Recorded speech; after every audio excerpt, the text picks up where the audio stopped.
It's the first time you and I have been on pupils, aren't you? Yeah, well, You guys there's better some behave. people online. Yeah. You may have to stay, John. So Oh. Oh, well, we'll get written up on that. Yeah. Uh, All right. Well, the stream is up and running, so. Okay, and we know about the announcements. I'll just hit the highlights there. Vic is, he's at home, and Gary's been talking with him. Apparently he's doing rather well, but we'll have this procedure. And Chastity is dealing with heart issues. And then Phyllis Clay has her shoulder replacement surgery. That's easier to say it like that. Kathy Newhouse, Gary and I went Wednesday of last week to see Kathy. She's in hospice care, because she said they found leukemia, the really bad stuff all over her. And she said, I don't want to fight it anymore. I just, because she knew what the radiation had done to her earlier and everything. And she said, just keep me comfortable and let me go. And so the family is there, and she's in a really nice place over in Medical City in Dallas in hospice, and is doing, she was very alert when we were there, and we were able to visit with her some. Let's see, and Jasso is going to be gone for 3 weeks for training for her new job. She's working with the IRS. really, Yes, I told her, you're going to the dark side.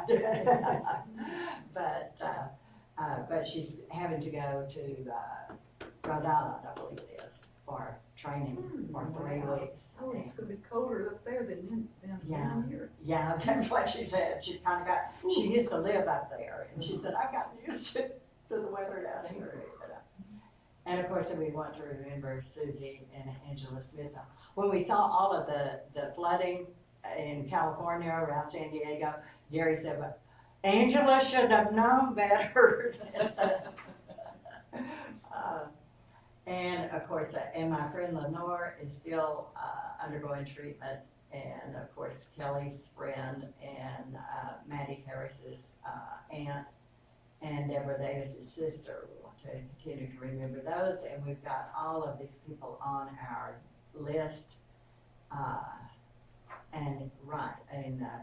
Yes, and Marshall's referral to MD Anderson, that was a job we wanted to remember.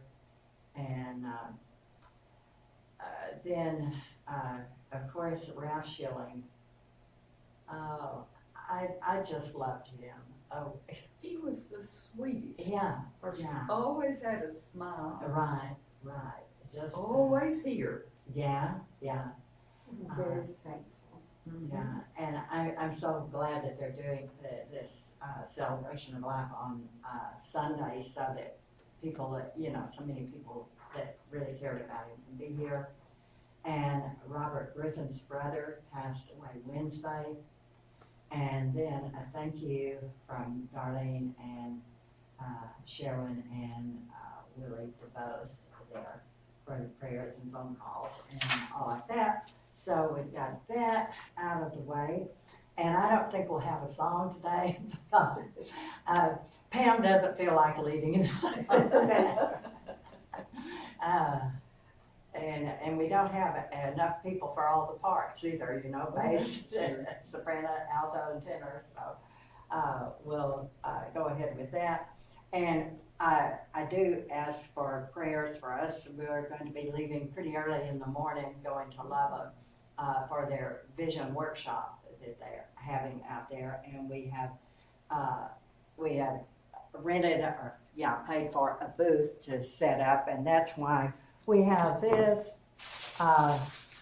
that we'll need to fold. And if y'all want to help out with that, you can. If you don't, that's all right. Yeah, I can get Gary to get going on it, and I can later.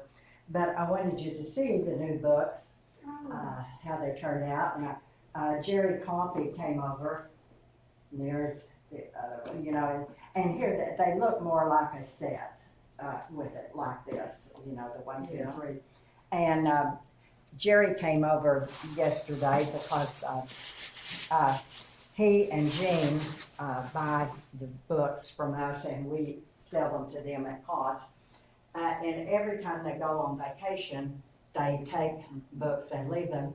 They also take Dayton's books, so I feel really important. But then they started this thing of wrapping them really well and looking for churches that maybe they, during the week, that they would be going through that area. And if there's no one in the office, they leave them in the shrubs somewhere, since they're wrapped really weatherproof and everything. And then they send a text or a call and tell them where the books are, which is but see, Jean knows every word that's in there and every period and comma and semicolon and everything. And Jerry has read through them, and Jean was saying, he's gotten really good at explaining them.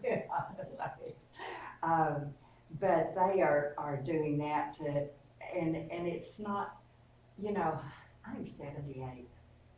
It's not for me, but it's to get this kind of thing, because our children are not taught this most of the time.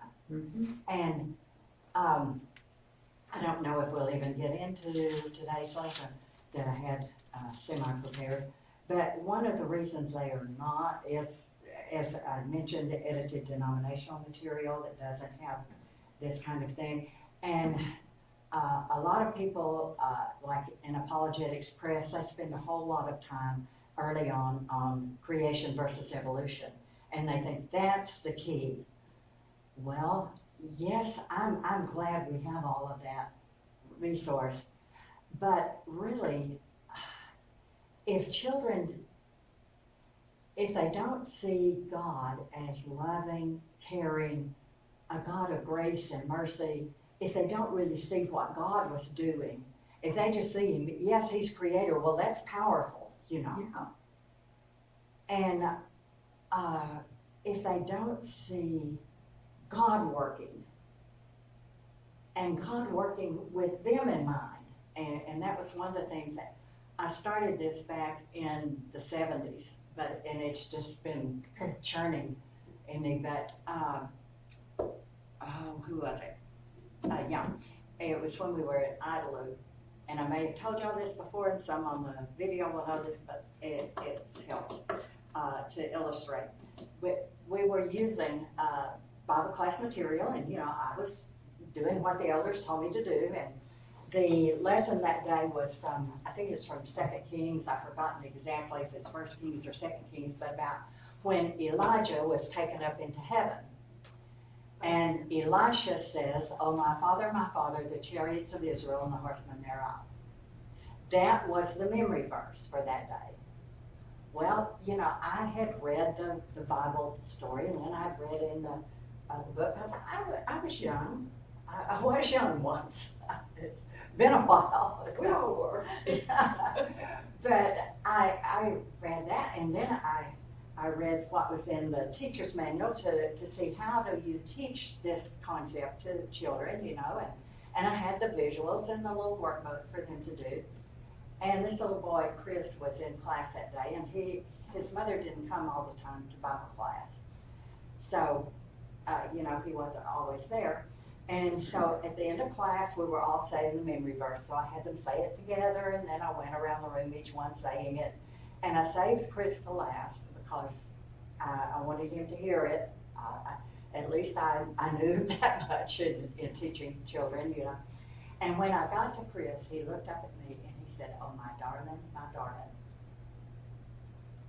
And I stopped him real quickly and had him say it correctly. But as the children left, I was just almost in tears. And I couldn't even listen to Gary's sermon that Sunday morning. I don't know what he preached. And I came home and I was telling him about it, and I was so upset. And so the next day we went to the Christian bookstore in Lubbock, and I asked to see all of the material that he had there. And he let me take samples of it home. And so I had that material spread out on my living room floor and on the beds, on the, everywhere, reading through it, looking for lessons. And I saw that what we were using was as good and better than most. And so I thought, well, this is no help. And he told me at that time that most of what we used was edited denominational material. Okay. So I started teaching differently. I asked the elders if I could do something a little different.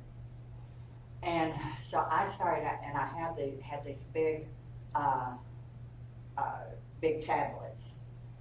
And I scrounged through the teacher workroom trying to find pictures that would help. And then I did some drawings, and I'm not the artist that Roy is, so my drawings were pretty bad.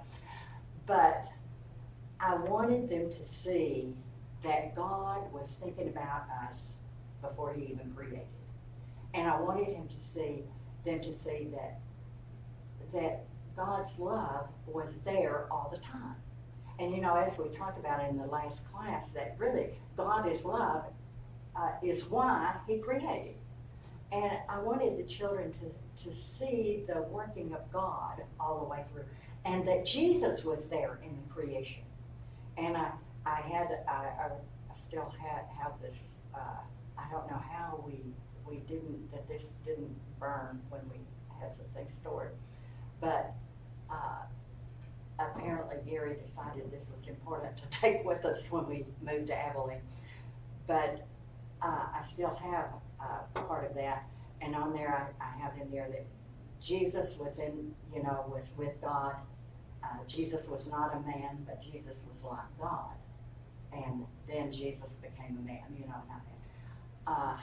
But I started like that. But then, the life of a preacher's wife goes this way, that way.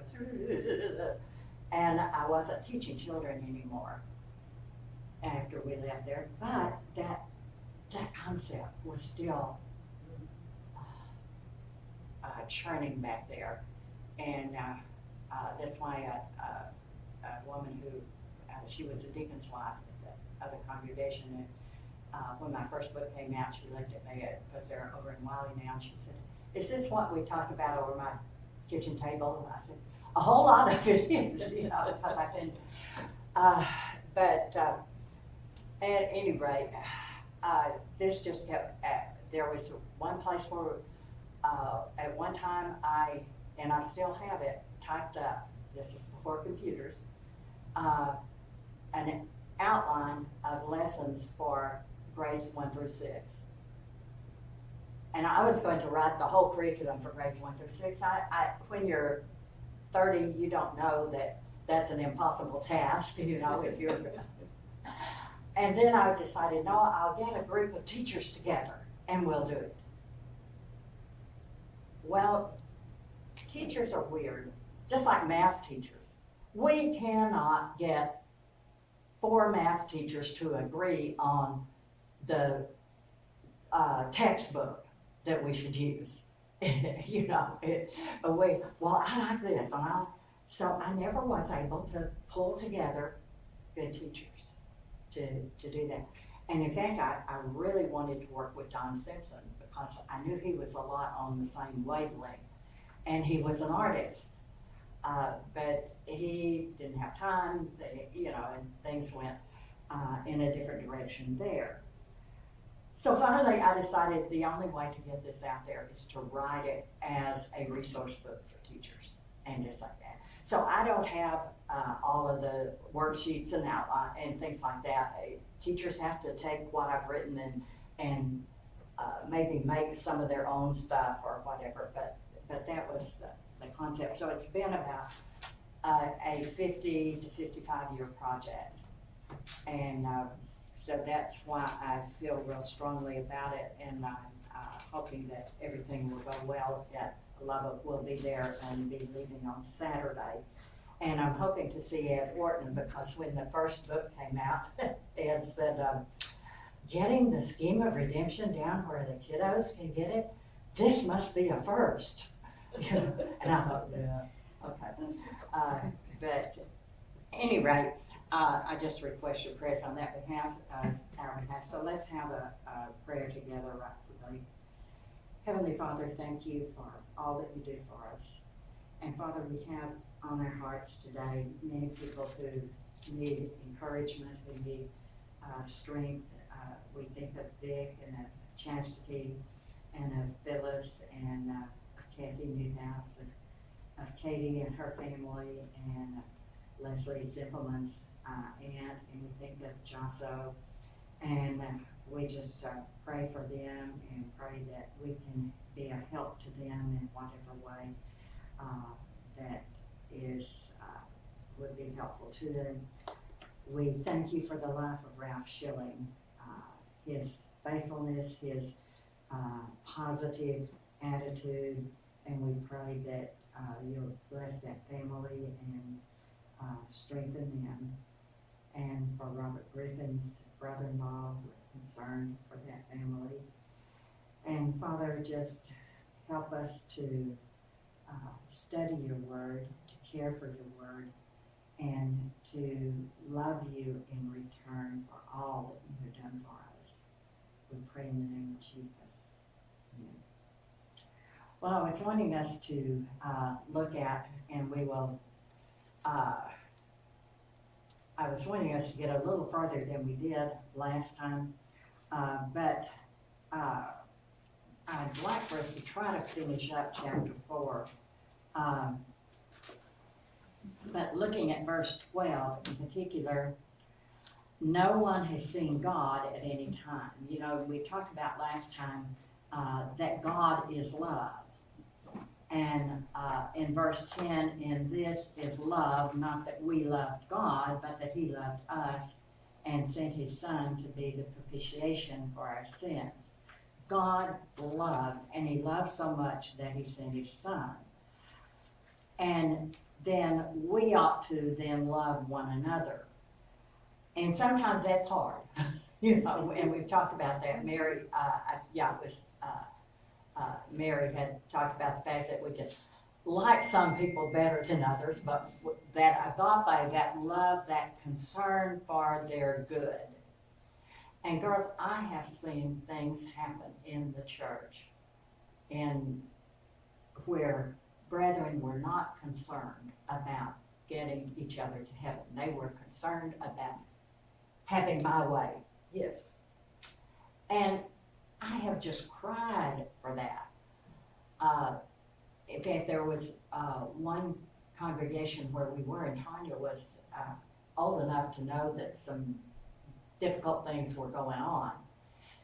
And so we talked about it a little bit, just telling her what she needed to know since she was hearing chatter out there. And she looked up at me and she said, Mother, somebody could be lost because of this. I said, that's true, but don't let it be you. And there are times when brethren have had to, you know, some good brethren have had to just step aside and say, okay, I'm not going to be a part of that. I'll just have to. And that's sad when we don't love one another. We don't have to like each other all that much, but I think if we really try even to like each other, you know, but to love one another enough that when there is a problem, we sit down and work it out. We work it out. And we work it out so that others will be saved. And I'll just, over here, you know, Carol and John both talked about the Sermon on the Mount. And one thing in the Sermon on the Mount over here, let's see, where is it? It's in Matthew chapter 5.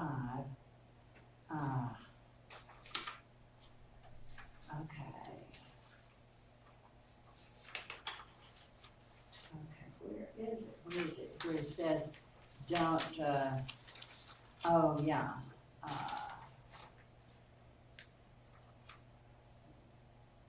why can't I find it? where he says, don't, you know, he calls his brother, thou fool, is in danger of, where is it? Oh yeah, here it is in verse 22. I just didn't have. But I say unto you that whosoever is angry with his brother without a cause shall be in danger of the judgment. And whosoever says to his brother Raca shall be in danger of the council. But whosoever says you fool shall be in danger of hell fire.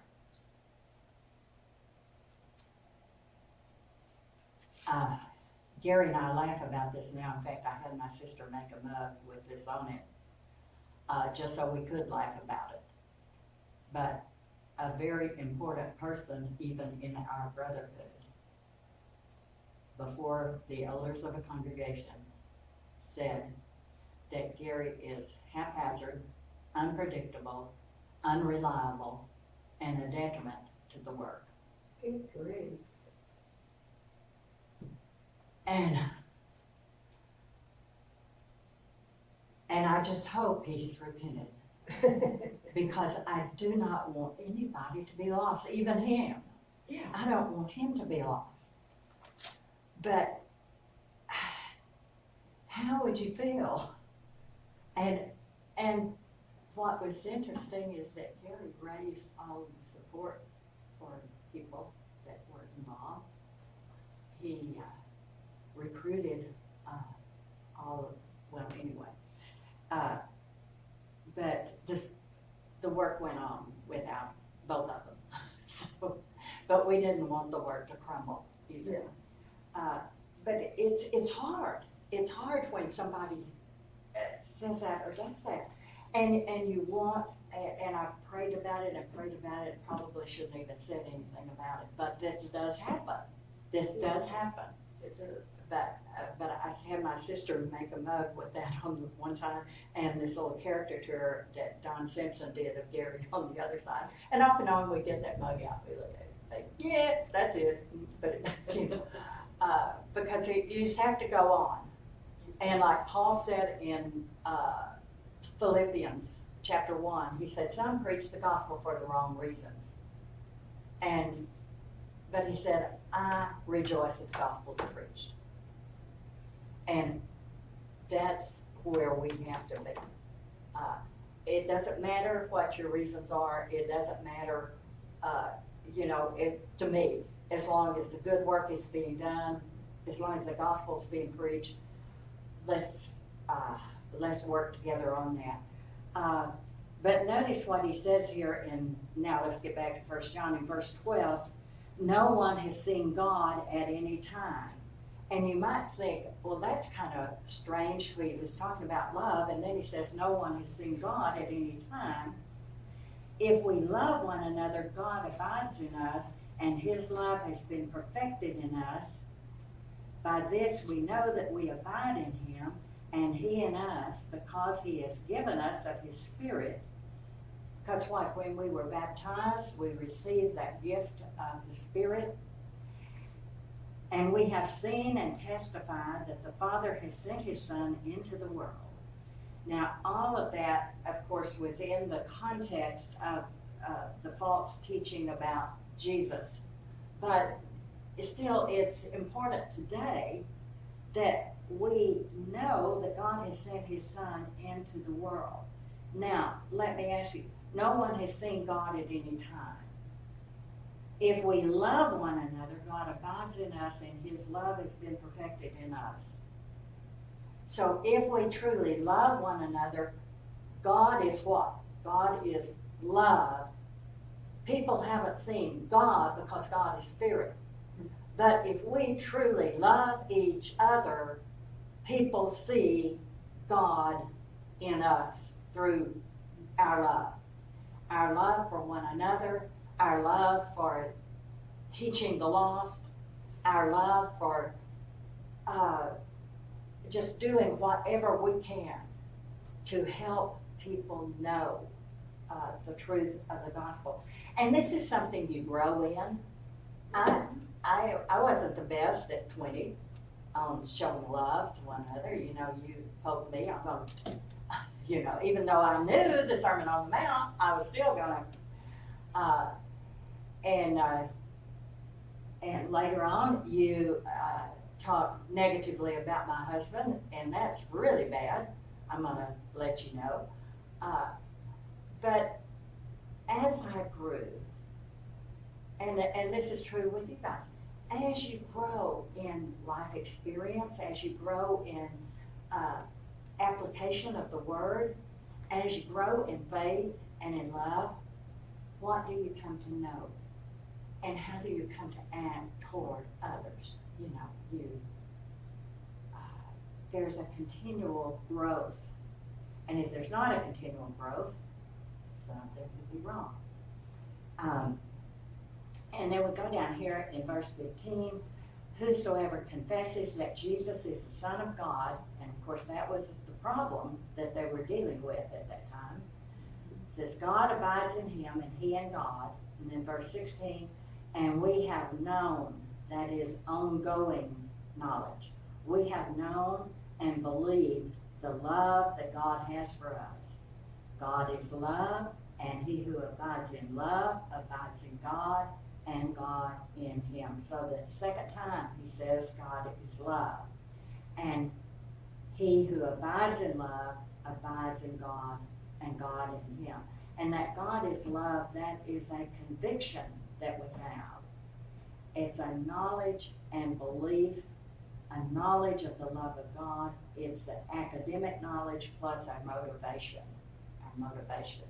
You know, we sing the song, come let us all unite to sing, God is love.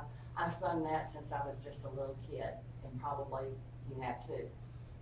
But does that really, you know, it really needs to set in and soak in that God is love. And verse 17, love has been perfected among us in this way, that we may have boldness in the day of judgment, because as he is, so are we in the world. As he is, so are we. Love has been perfected among us. When we truly love one another, when we truly love God, he says we have boldness in the day of judgment. And look at verse 18. This is a verse that Gary and I held special to us. There is no fear in love, but perfect love casts out fear, because fear involves torment. But he who fears has not been made perfect in love. And look at when you connect that to verse 17, it says, love is perfected among us, that in this way that we may have boldness in the day of judgment. And then verse 18, there is no fear in love. Do you fear standing before God in judgment?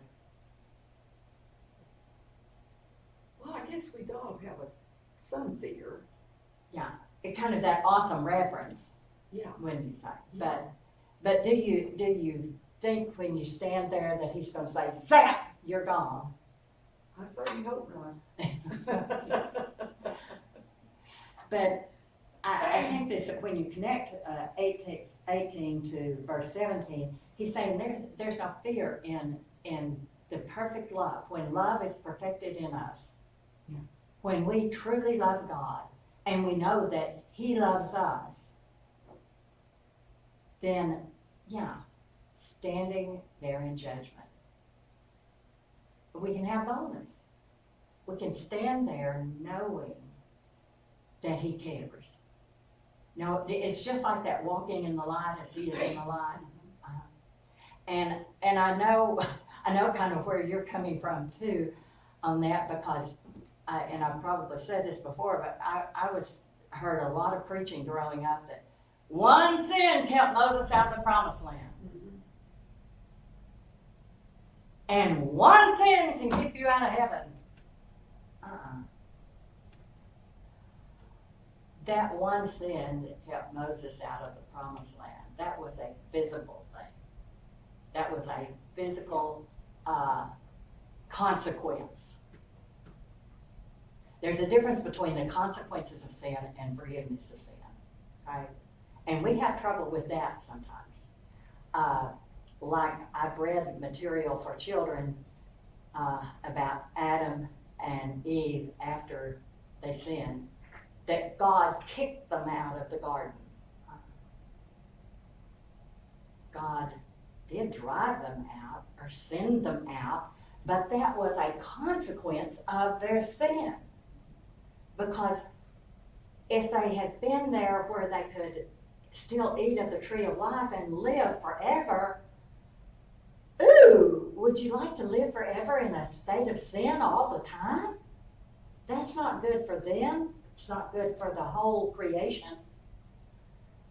And it was not God's plan. His plan is for us to have access to the tree of life, but in the paradise of God. And yet we make it sound like to children in particular that God was just, boy, you sinned and kabam, you're out of here. Well,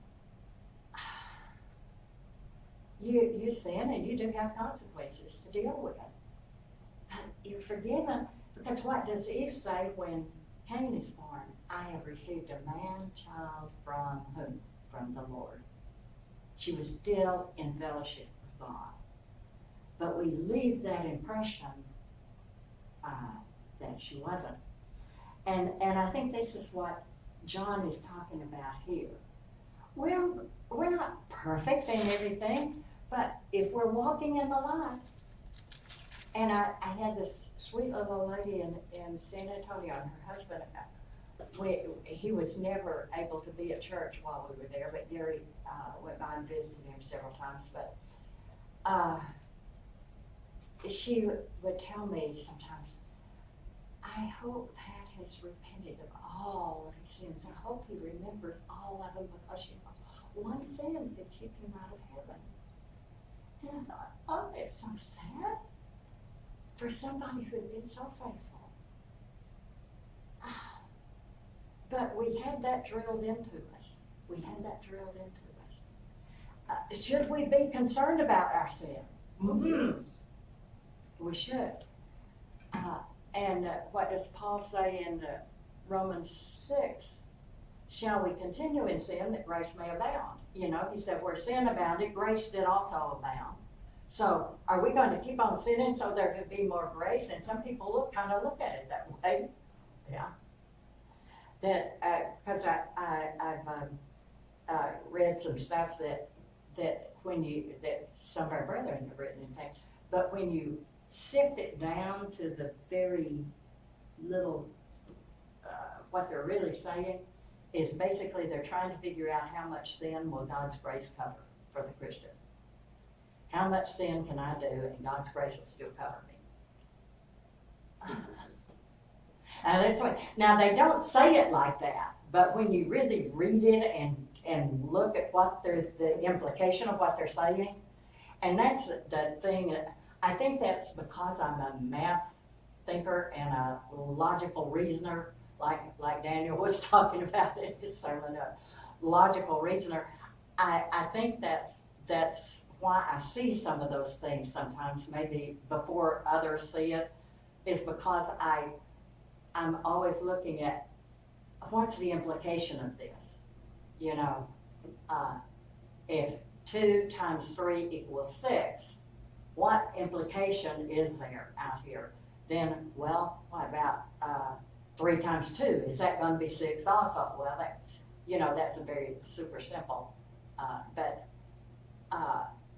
I'm always looking for, okay, what are we implying here? What is the result of thinking this way? And sometimes we see that, and it says here in verse 18, you see fear involves torment. That is, if we're standing before God fearful, we're afraid of torment. But he who fears has not been made perfect in love. The one who fears has not seen the love of God, does not love God as And therefore, if you love God, who else do you love? You love the brethren too, don't you? Love the brethren. And then, verse 19, we love him because he first loved us. And actually, I have a little footnote here that one of the major texts that is used to translate the scripture omits the word him and just has we love because he first loved us. Really, we wouldn't know how to love each other if it were not for the love of God. So, we love because he first loved us. Hey, we're going to get through chapter 4. Good. If someone says, I love God and hates his brother, he's a liar. For he who does not love his brother whom he has seen, how can he love God whom he's not seen? If I can't love you and I see you right now on earth, can I say that I love God? I haven't seen God, but how can I say that if I say I love God and then I can't stand you, don't want to be around you? I've got a little note here that love the brothers equals loving God, and that's true. They're equal things, you know. Yeah. Equals implies equals, and so loving God equals loving our brother equals loving God. So many times we need to ask ourselves, do I really love God? Do I really love my brethren? And then verse 21, this is a commandment we have from him, that he who loves God must, and the must is in my Bible is in italics, which means it was inserted by the translators to help make the sense here, but that he who loves God must love his brother also. Or in the Greek, that he who loves God, love his brother also. And that's the commandment that we have. And in fact, I was talking to Gary this morning because Brad Harrell had asked for writers to write something that, because I think I was telling you, and you caught part of it, but he was wanting writers for Think magazine coming up. They wanted for Genesis 1 through 11. So many, and this is our brethren teach that Genesis 1 through 11 is just kind of an allegory. It's not really historical. It just tells us how some things came about, but not really history. This is what happened. And anyway, he was calling for articles, and different people, this was on his Facebook page, and different people were saying, well, I've been studying about this, or I just taught this, how Jesus used it, he said, as in the days of Noah. Well, duh, that didn't happen. Well, and he who made them in the beginning, made them male, female, and so on. He said, I've been thinking about that, and Brad would say, okay, keep it under. He would say, send me the manuscript. Well, I was thinking about one that there's so much in Genesis 2 and 3 that we just kind of assume we know that we don't really know. And so I wanted to do an article on that, and I asked Gary about it. Well, yeah, I think you can do that. And since I have a relationship with Brad, I put it out on his Facebook page. He said, send me the article. 600 words. Yeah. I can't say much of anything in under 600 words. I know that. But what I wanted to look at, and I'll just, so if he doesn't publish it, if he publishes it, I'll bring it in here and show you. But if you go over to Genesis 2, in Genesis 2, verse 17, God tells Adam that of the tree of knowledge of good and evil you shall not eat, for in the day that you eat, you shall surely die. Okay? And then there you have the creation of woman. And then, and notice what Adam says. Let's see, it's verse, what verse? Okay. It's verse 23. Adam says, this is now bone of my bones and flesh of my flesh. She shall be called woman because she was taken out of man. So Adam names his wife what? Well, right here, what does he say? She shall be called woman. Uh-huh. Yeah. See, we don't think of woman as a proper name. We think of it as a, an improper noun. Adjective. Yeah. And anyway, now, continue to read then in chapter 3, the serpent was more cunning, and he said to, and it says the woman, it could just as easily have been capitalized. He said to woman, has God told you? And woman said to the serpent, see, she's not Eve yet. And this is important. We may not think it is, but it is. And you know what happened. Verse 4, woman, he says to woman, you shall not die. And verse 5, and then verse 6, so when woman saw, that it was a delight. Why is she just called the woman, if you want to look at it that way, or just woman there instead of Eve? She wasn't named Eve. Okay? She gave to her husband, and he ate. And of course, we see God comes. I love this, and I told my kids, I said, I am sorry, because sometimes little children get the idea of God from their parents. And I said, there were times when you did something wrong that I went, whew, God knew what they'd done, but look what he came walking in the garden in the cool of the day. He didn't come just running, throwing lightning bolts. He could have, but he didn't. And I think that's important. But of course, he asked Adam her. And look again at verse 13. I'm just looking at this one concept here. And the Lord God said to the woman, what is this you've done? And the woman said, the serpent beguiled me. And so God places the curse on the serpent. And then verse 15, that we're all aware of, I'll put enmity between you and the woman, and between your seed and her seed. He shall bruise your head, and you shall bruise his heel. There's something where God is saying, you're going to be overcome. This is not the last word on what has happened. And to woman, he says, I'll greatly multiply your sorrow and conception, and so are children, having children, and we all know that. It's tough, okay? And then he says to Adam, because you listen to your wife, we don't always know what's best to do we? Cursed is the ground for your sake.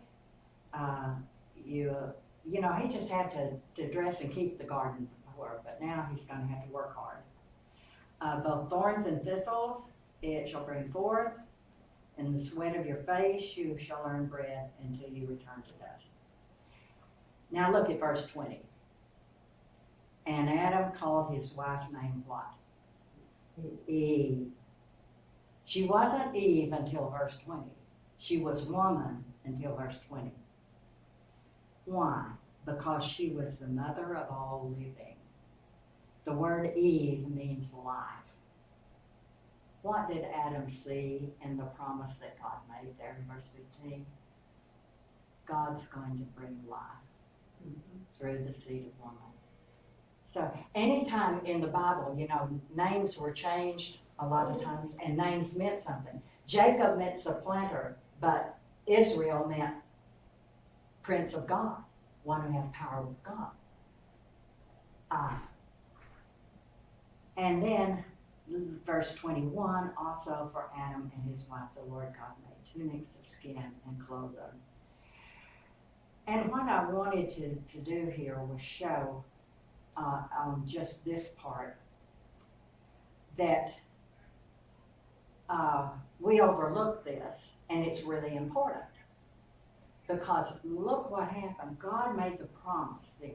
Oh yeah, they sinned and they thought they were going to die right there when God came. But God made a promise. Now, this is not the end. Now, did Adam and his wife, did Adam and woman believe that promise?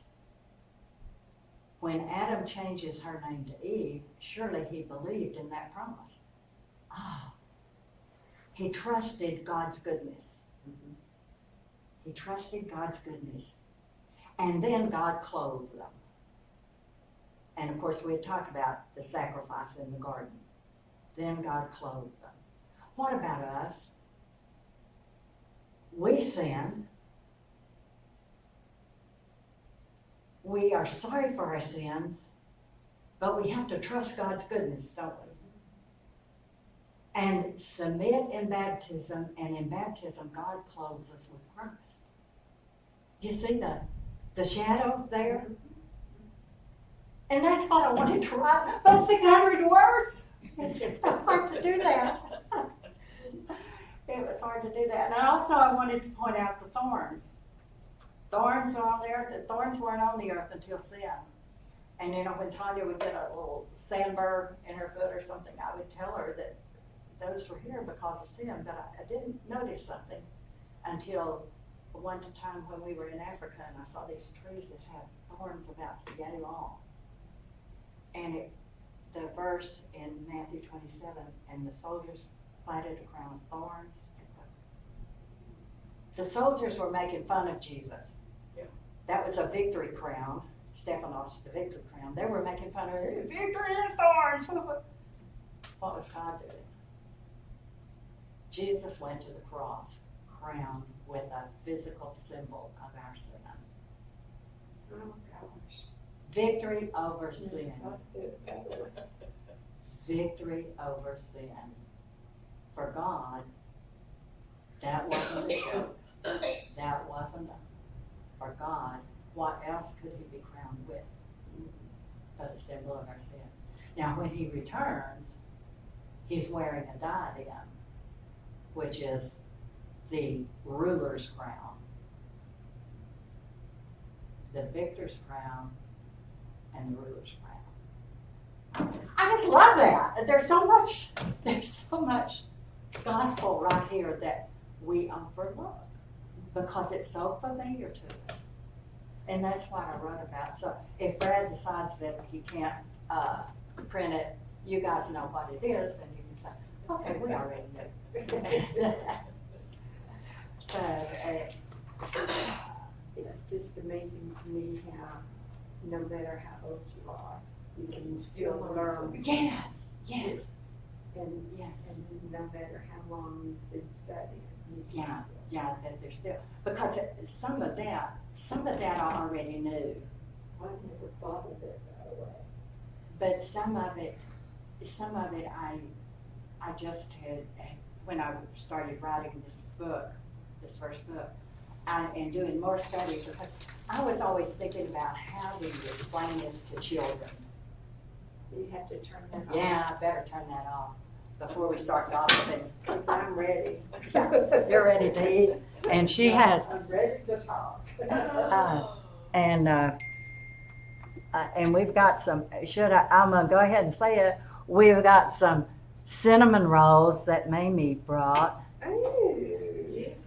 So now everybody that didn't get to be here is going to be jealous. That's okay. I went to a wedding the other day, and King Gardner, he gave the wedding, Uh-huh. or he officiated, Uh-huh. and he put it that a man and a woman is love, Mhm. and God made God made man out of a rib of Woman out the rib. Yeah. And he protected, the heart with the ribs. And I thought, oh, how wonderful, never Yeah. heard of the Yeah, marriage, yeah. you know. Well, and there's something someone had written up years ago, and it floated around a lot, that woman was made from man's rib, from his side, not from his head to rule over him, or from his feet to be trampled on him, but out of his side to be protected, to be loved, equal with his. Yeah, And and I thought that was so good. yeah, and those are again little things that are there, but maybe we don't. Let's see it. And the crown of thorns, that's our newest thing that we've heard.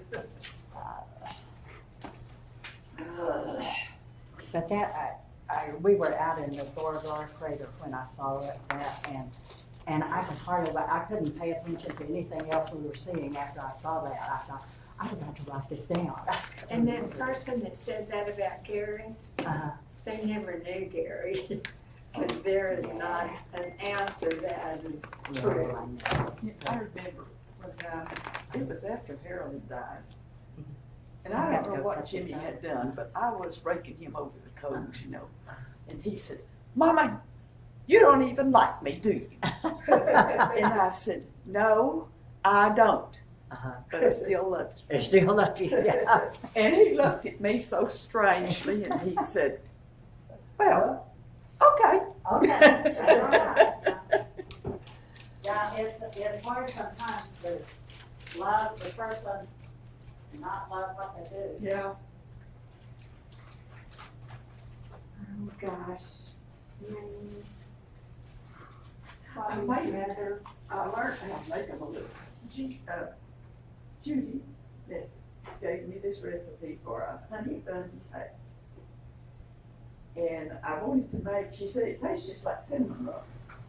Well, I wanted to make it, but you know, I'm kind of hindered from doing all that kind of stuff now. So, the last time I made, well, no, I guess I just made up a little bit of dough. And I thought, well, I'm gonna try this cinnamon. You put a cup of brown sugar and a tablespoon of cinnamon and mix it together and sprinkle it over this cake. Well, I thought, well, that would work on cinnamon rolls. I thought, I bet that's why those you get in the can, I bet it's the brown sugar instead of the white sugar. So I made them and they were so good. I thought, okay, I made a carton of bread yesterday, so I made more dough, so I made these cinnamon rolls. Bobby's mother used to make kolaches and cinnamon rolls and everything. Poor Well, Bob. usually I don't make them until Riley requests banana bread. But I had these bananas that was getting rotten, so I said, well, I'm gonna make the boys some bread. So I made them yesterday, and she said they were so happy. I bet. I didn't have to request it. Isn't that pitiful? You know, my sister and sister-in-law were always really good at making bread years ago. And I kept trying and trying to make bread. I just wasn't patient enough to. But I found one bread recipe, one yeast bread recipe that I could actually do. And I was so proud of it. Well, yeah, and I could actually make bread. That was the thing back then.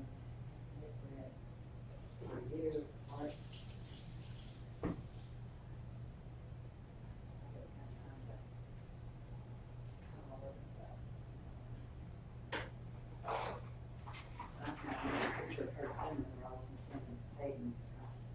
He loves cinnamon rolls. That's one of my favorites. Yeah.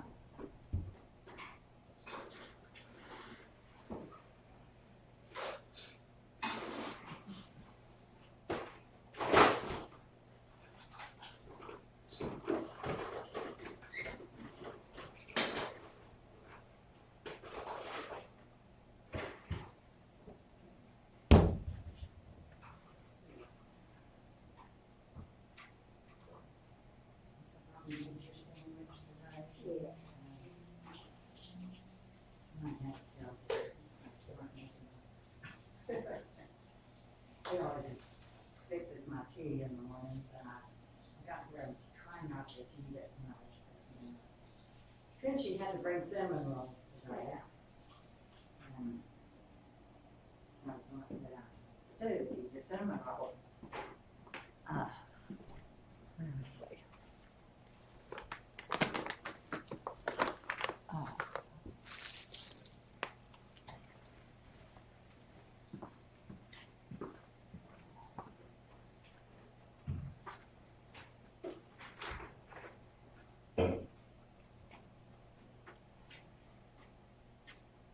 Water.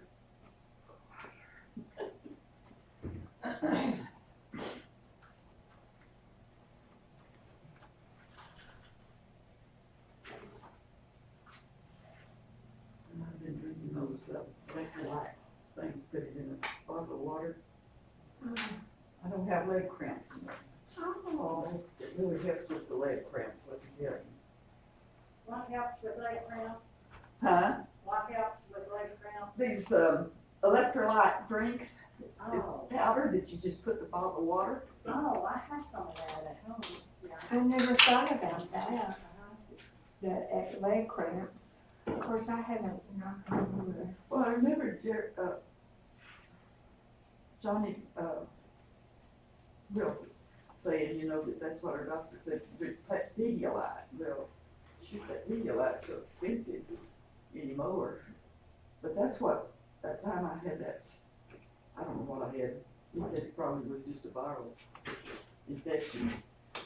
But anyway, he said my electrolytes were off. And he told Tanya, he said, go to the store and get her some Pedialyte. And he said, you drink it for at least 2 weeks. And I did. And at first, I couldn't even walk straight. But after a couple of weeks, I guess it just knocked out all my electrolytes. I don't know. But I want to make a picture of your. Oh, Gary just sent me a text. Kathy died this morning. oh, That's that's so hard. Her husband's probably gonna be a wreck, isn't he? Yeah. Well, they lived it this so long. Yeah, and she was just like, you know, when they were together, it was always, yeah, it was always funny to be around them because they met at ACU. And he was just a little country boy, didn't know anybody. And she was from Alaska, but she had gone to the Columbia Christian College for 2 years. She's a little bit older than he is. And she said, oh, I was a wild child. And then when they met at a friend's house or something. But anyway, she said, I don't think he had ever been kissed, and so I laid a good one on him. And he just sits there and just grins, you know.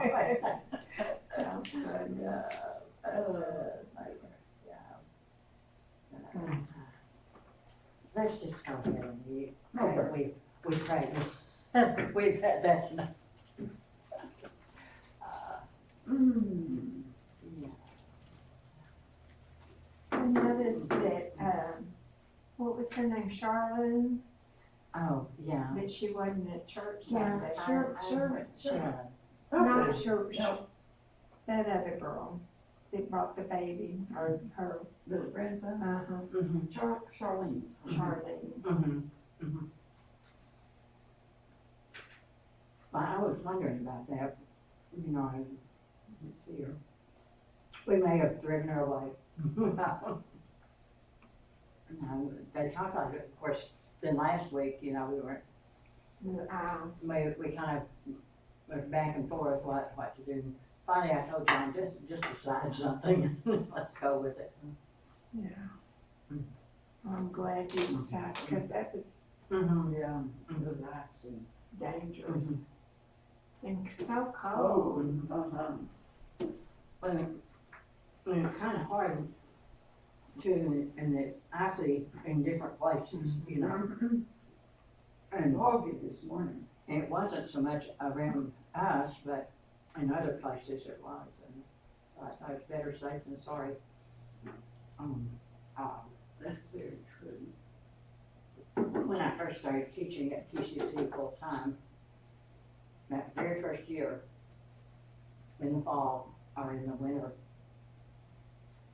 there was a major winter storm. There was ice and snow and everything. Well, it always comes from the northwest. Mm-hmm.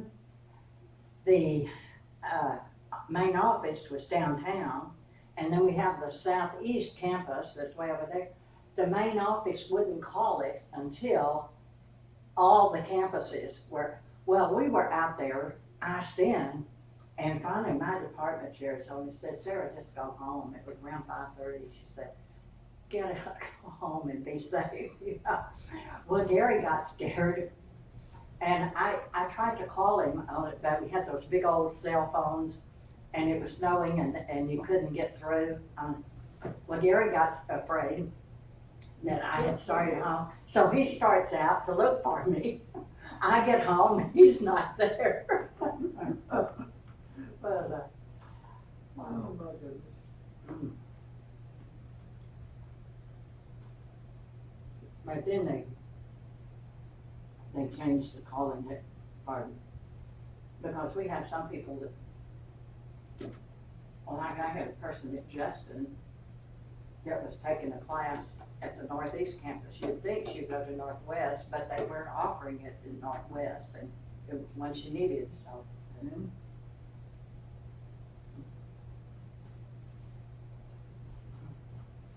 Did Bobby make your sandwich this morning? Yes, he did. What would you do without him? Don't make me come there. Yeah. Well, you know what? You would probably survive. And that's about it. It's not easy, That's what, but when you don't have a choice. Sunday, he was on, he went duck hunting. And in, where is it? Elk City, Oklahoma. Well, they had 4 feet of snow. It's like, oh, why? Why do you, I mean, and he gets so cold to the bone. I do it more. But anyway, Mark C. said, I thought I was gonna have to come get you to come to church, and I said, I am self-sufficient. Now, to tell you what, Renee said she told Jill after Scott died. She said, Jill, what's this going on, you know, about, and she said, it's just not fair, Dad died too young, you know, and all this kind of stuff. And she said, I finally just had had enough, and I looked at her and I said, you know what, Jill? Think about your mom. She said, her husband died, left her with 6 kids to finish raising. And she said, y'all, you and Ethan were both wrong, and on your own. And she said, I didn't hear any more complaints from her after that. And Jill knew that, but it just probably hadn't sunk in, you know. That's what I love to tell your story when I say, I fear for waking up and Bobby's dead by me, what would I do? And you go, you dial 911. Okay, that's right.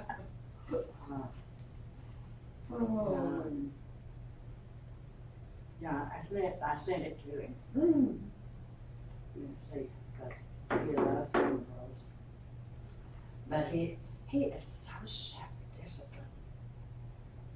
He would eat 1 or half of them, and that would be it. Well, because he's keeping his, you know. Mm-hmm. Mm-hmm. Well, after I baked them yesterday, then they would take cool down pretty good. I thought, oh, yeah, I better eat one. I mean, just try to do the little inroads or something. And so, and it was good. So I thought, okay, I better take this. Then after we ate last night, I went back to I had taken them to my bedroom because, Lord, Carolyn had seen them. She probably didn't see it. But Anyway, I took him to my bedroom. And so after we ate, I went back in there, I thought, okay, I'm gonna eat that other little one. Oh, babe.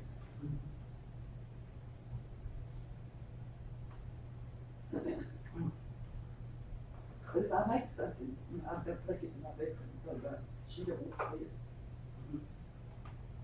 And she could probably eat one of those, it wouldn't hurt her. I'm afraid she's lost too much weight. That's what happens. But I'm keeping all mine just for when I get sick. Yeah, you hear these people that lose 40 pounds when they get sick, and I think, Lord, make me sick.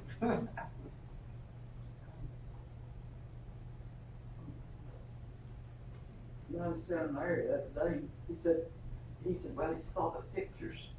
I said, I guess it's when we had, went out to eat for Carolyn's and Chad's birthdays. Well, it was Christmas, I guess. And he said, I couldn't believe Johnny lost so much weight, Mom.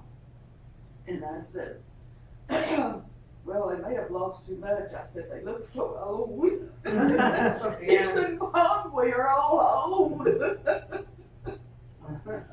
Yeah. Way on. So he just turned 67. He turned 68, I guess. He's more than 56. 57, he's 67, I guess. Well, his elders like in San Antonio.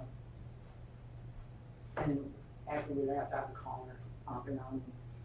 She had 3 girls. And one time I called and I said, well, how are you doing? All my girls are past menopause. How do you think I'm doing? Okay. So that was her. She would always think of something crazy to say. And her husband died just shortly after we left there. And anyway, she had this guy that was a member of the church, a younger guy that did some work for her. Well, we happened to be in San Antonio, and he had been doing some work for her, so he was still there when we dropped by. And she told him, she said, just play along with me. So she introduced him as her new husband. Well, we just, you know. Well, that's just fine. Yeah. And then after a while, she said, I couldn't get a rise out of you at all, you know. And then she told, and I said, well, you're old enough to do whatever you want to do. So, and he looked like he was old enough to. Yeah, I remember Tanya was doing nails. I guess West worked a couple of years doing nails. And anyway, one of her friends' dad, her wife had died, and her mother had died. And she said, do you think your mom would be interested in going out to eat with my dad? She said, he's lonely, he just needs someone to visit with, you know, and everything. She said, I don't know, I'll ask her. And I said, no. And she said, well, you hadn't even met him, have you? And I said, no, I'm not interested. And she said, well, why? And I said, because that's how it started. And I said, I am not interested in ever having another husband, so don't even mention it to me. Yeah, that's why I tell Gary sometimes, I said, I've got you trained, I don't want to try to train you, not yet. Well, I've had both times, I was the one that had to do the changing, and I'm not changing anymore. I'm setting my ways and I'm staying there. Yeah, I think the honeymoon is over with Emily. Yeah, that honeymoon does get over. Real fast. Yeah. Yeah, and, you know, they'll make it.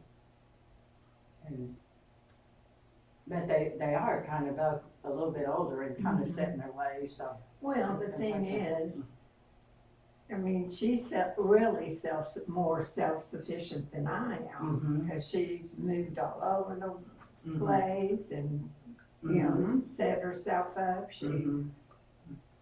And she's like, well, I don't, you know, I thought it was gonna be way better, you know, him happy all the time with her and just, you know, it's just like, no, now the living starts going.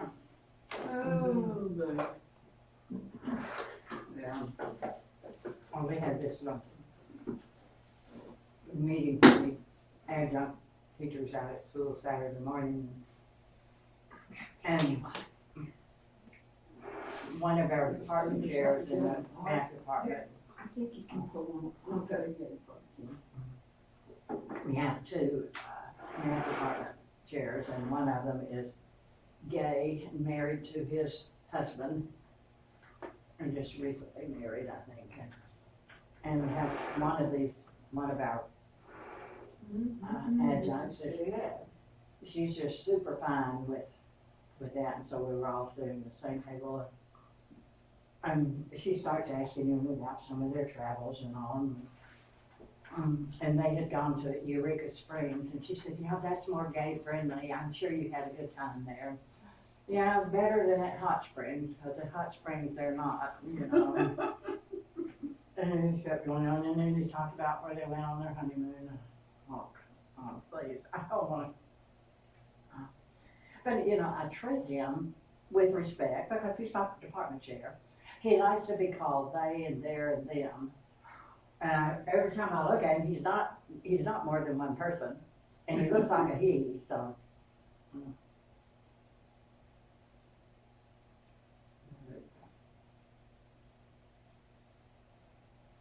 I didn't see anybody else joining in either, because the guy sitting by me is a good Baptist.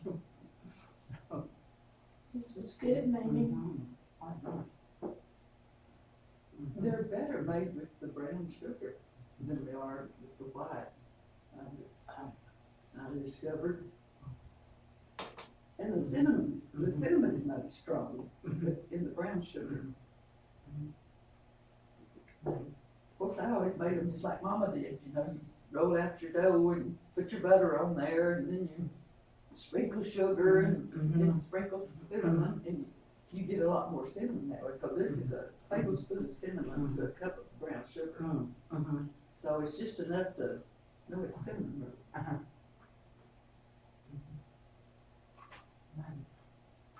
Very good. Well, you better take Bobby one or two. Remember, I'm still mad at him for eating my cookies. Well, so you can't take him one. Take him one, you take you one. And You have to take care of yourself. Yeah. Well, Otherwise, I'll eat all the rest of it. I thought I heard Bobby's voice last night on the news. They were down at the livestock show, and they were having a sculpture class. And the first voice that I heard, a teacher, sounded like him. I was like, Gary, that's Bob Ritchie. And then we looked at the guy, no, not him. But it could have been, since he. yeah, he would like to have been down there teaching. Didn't get all of that little part with him. Yeah. That's the trouble with those things, there's not a good place to stop. And he's like, yeah, so he was. He was coming home from Elk City, and he told me he didn't estimate his time right. And so he was like, and I started, you know, worrying, and I thought, well, no, if he's in trouble, he's gonna call or something. And Emily called, and I told her. She goes, well, I can't stand it, I'm calling him. And so she says, I'll call you back. And she goes, he's 15 minutes out. What was he doing? Hunting, duck hunting. Oh, him and his brother? He met them from Pagosa. And I said, I just don't see how y'all like going out and getting wet and and cold, and he goes, no, you just don't understand hunting. Just another I little part. never cared about hunting. Never did.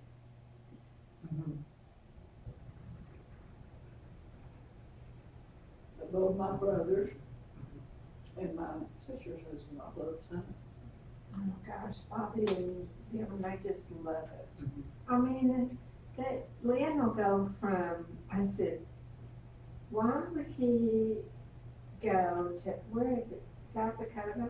He drives to South Dakota to get a deer.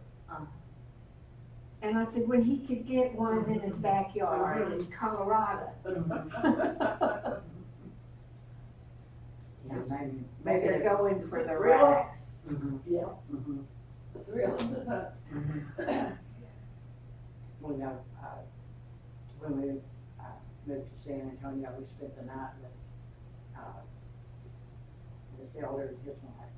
And he was a big hunter, especially a deer hunter. And we had all the mounts up in the den. And Tanya, she was about third grade.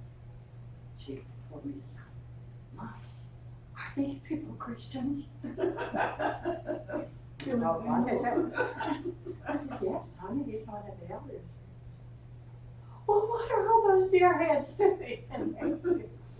So I told Shorty. She found that Yeah. barbaric. Yeah, but he was really good. He talked to her and said it was really doing the deer a favor because if you thin them out, if they get too many of them, they'll starve to death, and that's not good for them. So he thinned them out. But I said, if you ever are feeding us venison, don't tell Tanya. Yeah. I only got one kid that likes to hunt. That's the fourth one. Goes over and he loves to hunt. Yeah, I think it was 2013 or 14, something like that, when Hayden and his friend from New York, who directed this movie, were down in the area, and they were visiting with farmers and all, trying to get the farming part of the movie right and everything. And one of the, and this was, of course, you know, there's always the talk about gun control and everything. And the guy that he was with didn't know that he was from Texas, you know.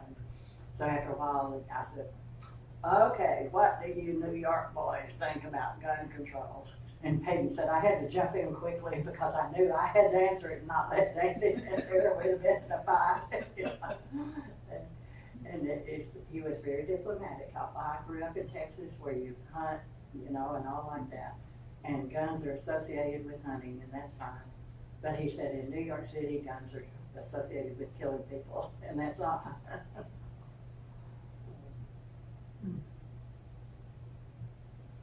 Yeah. But David would probably have him knock down drag out. Very anti-gun. Well, you know, they holler over TV, you know, guns kill. Well, yeah, but it takes, if the person is the one that pulls the trigger, so it's the person that actually kills, so, you know. Well, and you know, Tanya hates it when they try to associate the killer with mental illness. Because she said most truly mentally ill people, it's themselves that they'll harm more than someone else. Yeah. And she said there are a few, you know, but because Tanya suffers from major depression, you know, but is she going to go out and kill somebody? No, she's thought about it on herself. In fact, one time in Santa Fe, she slit her wrist. And then when she saw it bleeding so much, it scared her. And so she wrapped it up and then she still got the scar. But you know, it's bad, and she probably had that for years, because I can remember when she was in junior high, then I would tell Gary, I said, I feel like I'm I'm blowing air into a balloon, but something or somebody is on the other side poking holes in it and I can't see who it is. You know, I don't know what's happening, but it was just hard to get her. Well, you know, when you live with somebody, Yeah, you can't see the You parts for the can't trees. see a lot of things that other people can see. Right, because it's there, and you think it's normal. One of them, yeah. Yeah, but she used to come home from school when she was in third grade now. What third grader rides a little hobby horse? We had bought her one when she was a little kid, you know, and of course we kept it for Peyton. He never did work it. But in San Antonio, we had this big, long, screened-in back porch, which was really neat. And she had it out there, and for 3 or 4 years, every time she'd come home from school, she'd go back there and just ride that. It had the springs and everything. She wore the thing out. But she said yeah, and she said it was like Pegasus. I could ride it away from everything, you know. And you don't know what to, you know. I just thought it was kind of, you know, I thought it was strange, but I thought, well, she's having fun, you know. I didn't know. But she was basically just trying to get away from the thoughts and the, you know, and the way she was treated at school. Because when you're a preacher's kid, Yeah, people look yeah. down on you. That, yeah, that, and then when you're, I mean, the child was reading at 2 years old.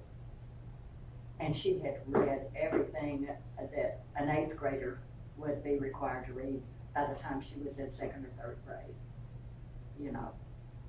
So she was bored to tears in school, and she couldn't talk to anybody. Like, have you read Roots? What's that? You know, I mean, she read Roots, or have you read, you know, and so she didn't have anything in common. And I feel sorry for her sometimes, but she's getting some good treatment now. That's good. So she's doing better. But she just needs to get herself back with the Lord, and she knows better. She does. And I think sometimes that's a part of her depression too, is just knowing, you know, knowing that there's a, not where she should be. yeah, that she doesn't want to be where she should be, you know. Yeah. Yeah. She just wants it all to go away. And I don't know what you do with that. Except still love her, I'm not gonna kick her out. Yeah. That's the thing, I got a friend whose children were, I think they were going to the Lutheran church or something like that. And I just asked her how her children were. We don't see them very much, the old devil's just gone.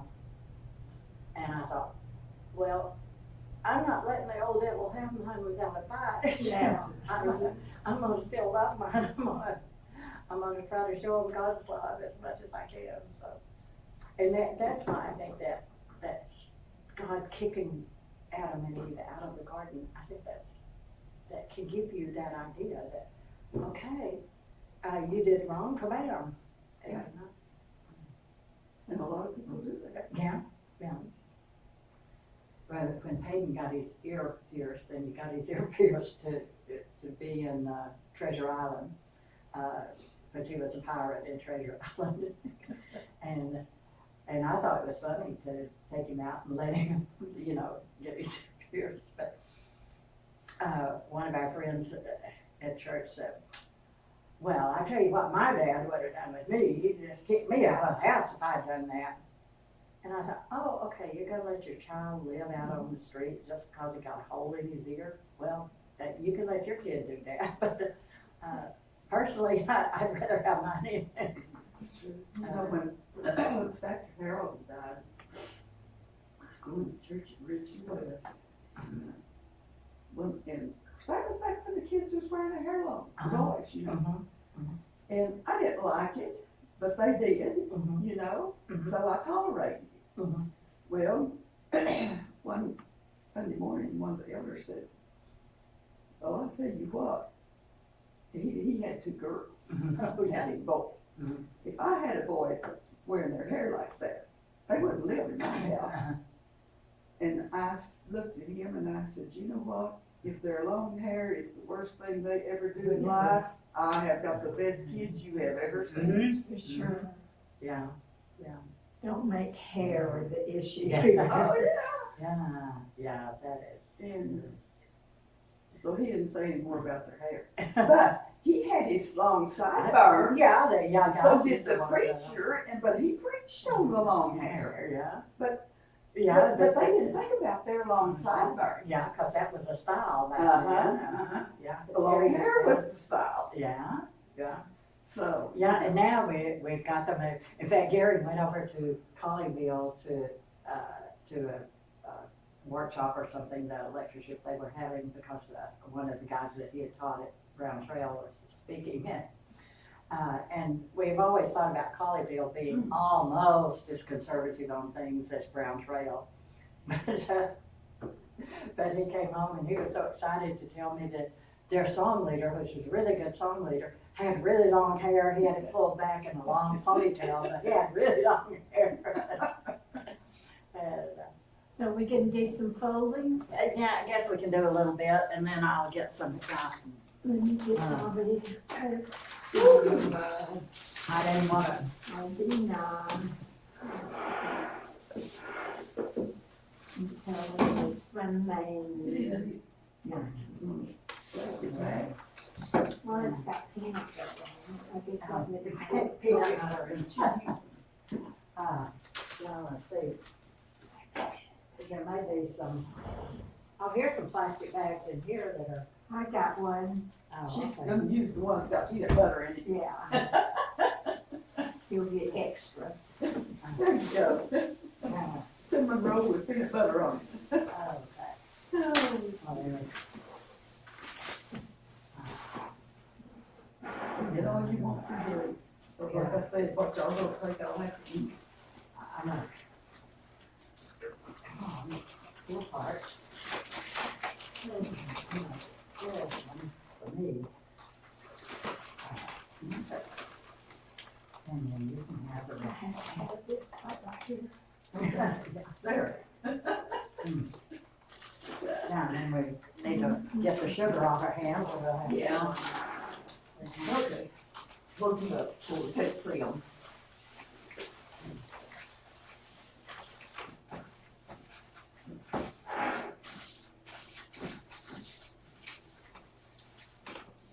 And marriages missed out on cinnamon rolls. Yeah. But all of you, But she told me, she said, now if the weather gets bad and class is canceled, you call me because my extension machine's not working. I told her, okay, I would. go on to do and see kind of how, if there's a little line or something, yeah. Yeah. This may take a while. Oh. Yeah, there's a little, you may not can see it, but there's a little line right there that if you did this almost to it, Yes, yes. almost to it. Yeah, this is what Gary wants to do tonight. It's a good thing I've got most of my clothes packed. We should shop. Are you opening it all the way over? As close as you can, yeah, You put out, yeah. that big in the other Uh-huh. side. Okay. Now, John went out and got some good paper for it, so we wouldn't. That's good. Yeah, he's a real helper. I just hope he does so much, I just hope he don't get burned out. Yeah, and then you've got, you've got family that you've got. Yes, to take care yes, of. you gotta take care of your And family. he's good to involve them in as much as possible, but. Yeah. But that's what sometimes a guy that's as multi-talented as he is can, and he needs to delegate some things, that's what I keep wanting to do. Yeah. Well, like you said the other day, Travis called, he said, Travis usually texts, Mhm. when he calls, I know to answer the phone. Yeah. Uh, And he does it, you know, he does have a lot of good helpers, but, you know, you can do, You know, that night I brought that quilt to Travis, though, I was watching John, and I could see he wanted one so bad. And that's the reason I asked him it, isn't it? I asked him, I guess the next Tuesday, I guess it was, I said, do you have one of those? I said, I saw you looking at Travis's quilt, I said, would you like to have one? And he said, maybe I would, I said, and I've got another black and white, but I said, if you want special color or something, I said, I'll make it whatever you want. And he said, I would love to have one of your quilts. any color. So when I took it to him, he said, okay, this is mine, and he said, the girls always get my blanket. And he said, they're not getting my And quilt. they're- Yeah. Well, you know, this is one thing I was going to say this morning, but since there was, we didn't have quite as many, probably mention it another time, but about 4 years ago, I think it was, I floated this out to a few people, and it was kind of make a putt because, it was basically, Sarah, you've got to do it or it won't get done, and Sarah didn't have time to do it. And, but I talked to Nancy McKenzie and asked her if she could head this up or kind of get it. And, you know, I said, if we kick it off right, would you kind of be the one in charge? And, but you know, when it had it in the bulletin how, John had sold those mugs out of the, church pantry or church cabinets for so much and was able to fund his mission trip from that. But we did this 40-something years ago in southern Louisiana. There was, Jerry was going to Suriname, and they didn't have quite enough money in the budget for him to go. And so several of us got together. We had, you know, odds and ends to sell, and we had a garage sale. And everybody that brought stuff understood that the money was going to the church for that. And that, you know, paid the extra for his trip. And then about 4 years ago, I was at a retreat, and there were two older ladies there that lived only on Social Security. They were telling me about this, and they wanted to be able to give more for a certain work, but they just couldn't increase their.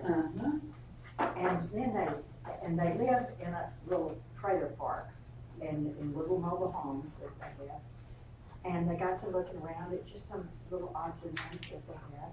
And they thought, you know, we could just have a garage sale out here and sell our little knickknacks and odds and ends. And they did, and I think it's something like $400 or $500 that they were able to give that, you know. And so I had mentioned it to some here, but it was kind of, well, Sarah, if you'll do it, that's fine. Yeah. And then, but I asked Nancy about it, and I said, you know, along in the spring, usually we're doing a little bit of spring cleaning. And I've got some stuff that I was planning to put out on Facebook Marketplace, but it takes forever to sell something on Facebook Marketplace. Plus, you have to take pictures of all of it and put it out there, and describe it and everything. And I said, you know, I'd be happy to sell it, because what I was going to do with selling on Facebook Marketplace was put the money in my book fund, because we're having to, and that was another reason we couldn't really increase our main contributions, because we were having to put so much money in those books right now to get the Spanish one. We've almost got, Brad was supposed to tell me when the one was coming out, and it, but we had to pay for the first printing of that. And then,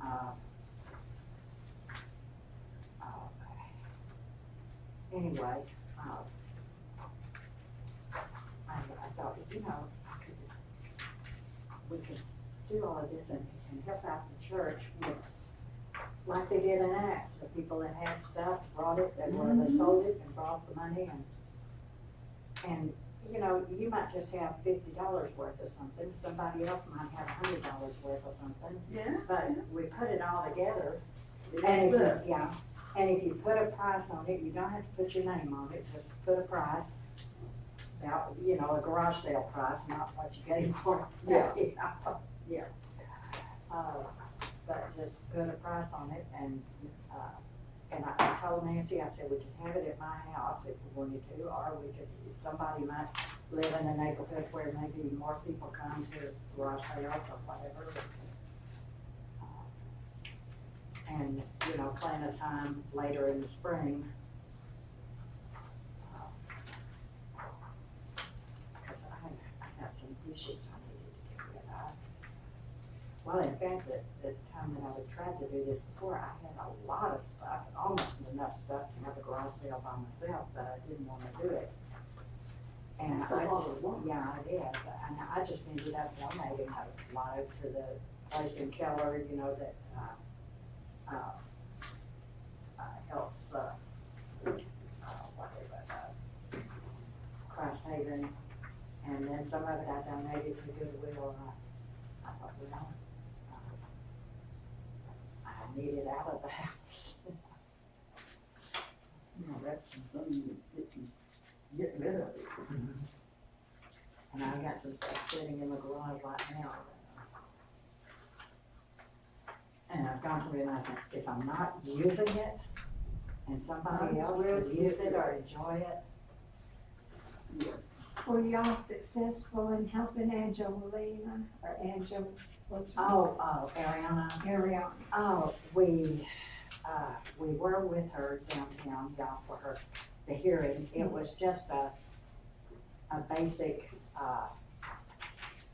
with the, whatever, family services, you know, or child protection services.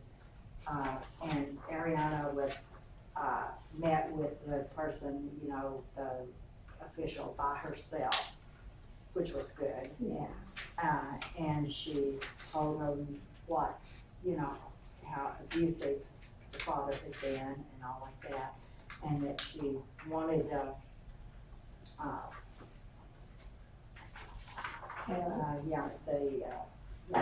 child support, but she didn't want him to have visitation rights. Well, he was there with his mother, and he was a lot younger than I thought maybe he was, but he met then with them, and no, he wanted visitation rights, so he wasn't going to do it. So they set a date, he's getting a lawyer, and they set a date of March 13th for court date.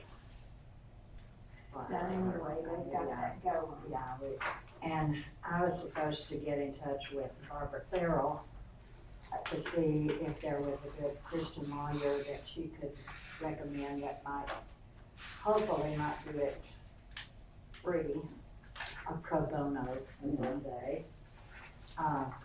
But I didn't have, well, I called her, and when she called, she told me that she could call me on Saturday, and I said, well, call Saturday afternoon, because I've got this meeting after the Saturday morning, and she hasn't called back. And since we're going to be out of town, I may have to try to call her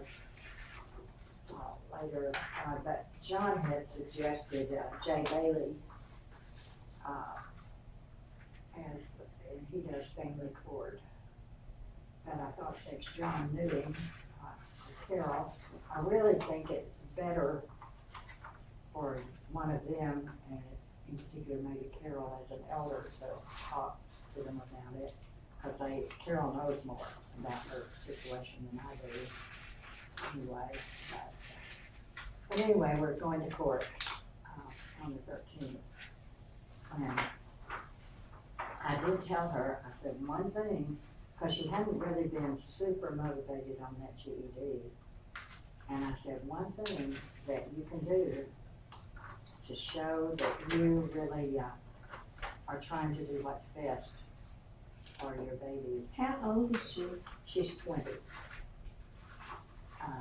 That you could get that GED. So let's get to work on that. Yeah, she used to do that. And, Like I say, Annie, you know, yeah, had such a good work experience, you know, working for the city of Fort Worth, but yeah, and they play well and they have good benefits. right, and I think she could, and, I found some free videos for her, and I told her I would even print up the, PDF, files that go along with some of the videos, you know, print them up so she can have those, and, so, but she told me Wednesday night, she said, I know I've been a little off and on about, getting my GED, but she said, I got to thinking yesterday that what am I doing with my life? Where am I going with it? You know, And I am really motivated now to, so I'm hoping that's the thing, that she will be motivated to do it. was she married? Okay, no. And see, and too, that situation is so, she had an older sister who was living with them for a while, and she was working at the Red Lobster right across from there, and so she was helping out some with the cost of them living there. But she moved out and is living with her boyfriend, and now she's pregnant. No, You would think, you think I would learn, wouldn't you? yeah, But you know, they don't think. when I was, I guess it was Thanksgiving, when I was there, Amy was talking about a girl that she works for. That has a 2-year-old, I believe it is. Of course, she wasn't married, you know, that one, I'm sure. But anyway, she'd been dating this guy, and she told Amy just before she came up that she was pregnant. And she needed to get an abortion. And how in the world was she gonna do that? She said, I barely can make ends meet now with a 2-year-old, and she said, there is no way I can, you know, take care of another one. And I thought, yeah, that's what ruins abortion is people trying to use it for birth control instead of using birth control. But I didn't say it. I kept my mouth shut. Sometimes that's hard to do, but. Yeah, but I'm just like, oh, what is going on? And, the other, not too long ago, just sometime last week, Ariana's mother called Carol, because she had a flat tire. He came up, she couldn't go to work, so he came over and tried to air up the tire, but it wasn't taking any air at all. So he bought her 2 new front tires. And he said, that's just where it is right now. It's one flat tire away from being out on the street. Because she didn't have the money, enough money for, to pay the rent. She was lacked about $150, having enough to pay the rent. But she does have those 2 big dogs. And she does smoke. She has 2 great big dogs. And she smoked? And she smokes. But it's kind of like Pam said, that she thought that smoking was legal, the only legal drug she could have to cope with all. But still, you know, she's spending a lot. And then Carol, Cigarettes are so expensive, I don't know anybody smoking anymore. Yeah. Well, I guess that's cheaper than some of the other stuff. Other you can things, get. yeah. I don't know. And of course, it is hard to quit. Yeah, I you know. know. Yeah, I've already came to quit for so long, and, she did. She, but you know what, she always counted her cigarettes, she would never let herself go for so many. I think she's allowed to just 10 cigarettes a day or something like that. Yeah. That was most she, Yeah. so it after she doesn't- smoked it, Uh-huh. she said, no matter how bad I wanted one, I didn't smoke another. Yeah, And I thought, well, you know, if all smokers, I guess, could yeah. do that, maybe they, you know, wouldn't be so bad, I don't know, but. We know there was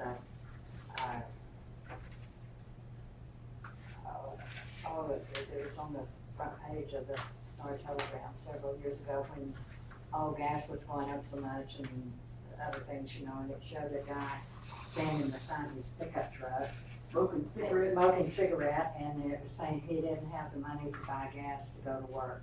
But he had And, cigarettes. yeah, but he had the cigarette in his hand, and several people wrote letters to the editor and said, well, you know, that picture didn't help your case very much. Yeah.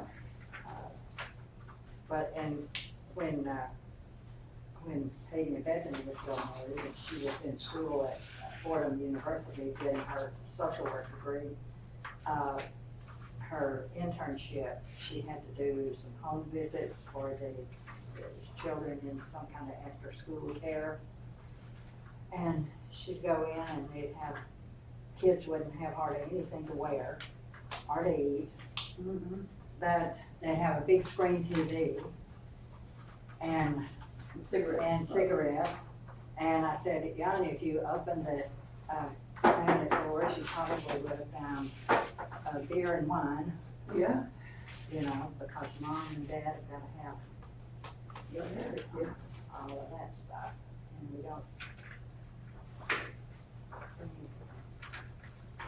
But I think about some of these younger people that, you know, they go out to eat nearly all the time, and I think, Gary and I could only afford to go out to eat on our wedding anniversary, and then we had to Yeah. save up. You know. Don't know how to do it. It's priority. Yes. Yeah. That's, yeah. That's the problem. People just don't ever have their priorities Yeah. straight.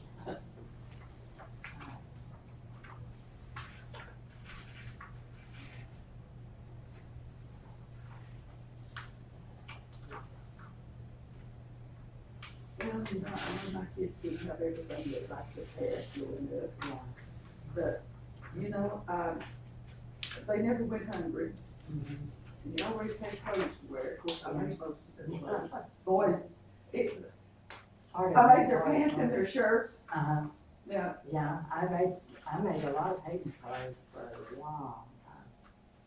And then he was so skinny when they would put the Montgomery Wards, this is back when Montgomery Ward still was around, but their slim jeans fit him better than any other jeans. And so as soon as Montgomery Wards put their slim jeans on sale, I would go buy all that I needed.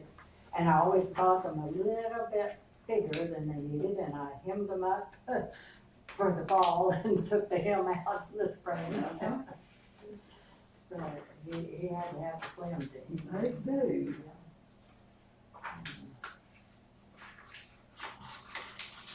I remember there used to be a little store out there on Highway 80 that they had mill-ins.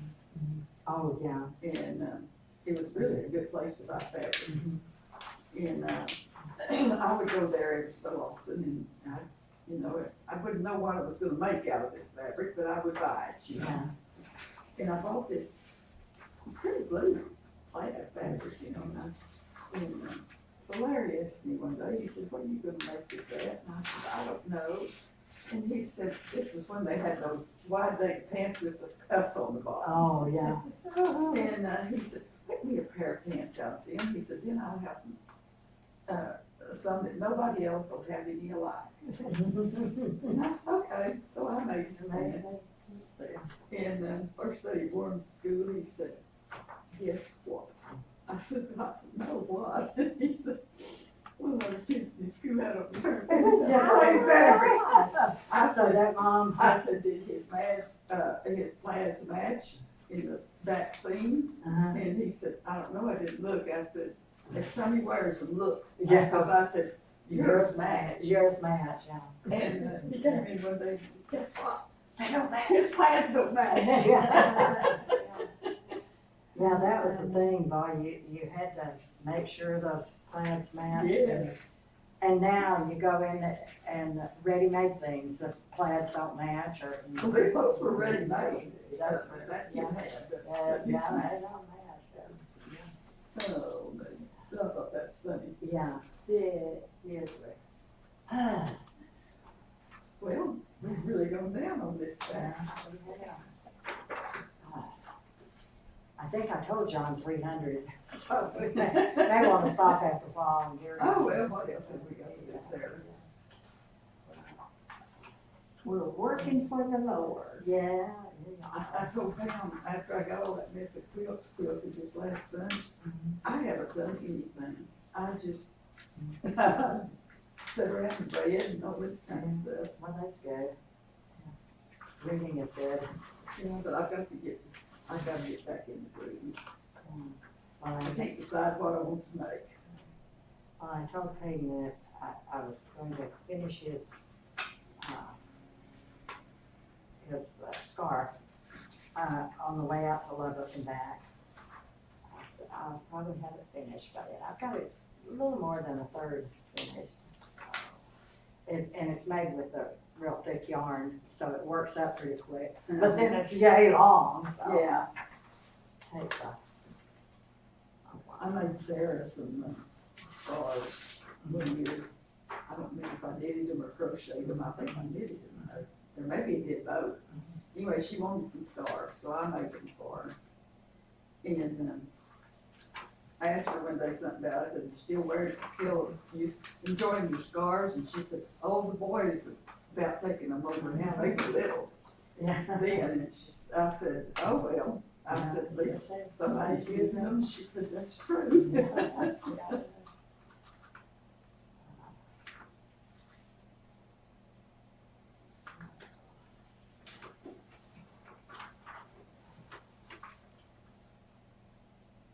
I wanted to see if I can make Tanya something that she doesn't need a heavy scarf. It's gotta be something simple. Yeah, I know what you mean. Although I learned a new crochet stitch that once you get it about 2 rows of it, you don't have to count. Oh, that's. It works up, it pretty quickly like that. But it's really not something you would use. At first I thought I would use it for the scarf, but it really is not something you use for a scarf. Especially if you wanted the scarf to be really warm. Yeah. And it also, it's not really good for thicker yarn, really thick yarn. So I'm just doing basically single crochet on this really thick yarn, which is good. That's the only stitch I know very well. And, but I'm trying to figure out something to make with this, and it makes up really pretty if you have a bright colored, variegated yarn. Oh, It yeah. makes up real pretty, and I've got to find something to make, or put it up and say, well, no, I won't do that one. Yeah, But, but 2 or 3 weeks ago, I guess, or something like that, Elizabeth, and she nearly always FaceTimes me. And she FaceTimed me, and Amy was there. And of course, all 3 of them were talking, and everything. Amy wanted to know if I could, make her some doilies to front. And I said, I don't know if my eyes could hold out to do that. And she said, oh, okay, And I said, but I do have a rose that I crocheted, no telling how many years ago, Amy, that I'll give you. I got it out of the machine drawer, held the phone over it, and she said, oh, yes, Mimo, I want that.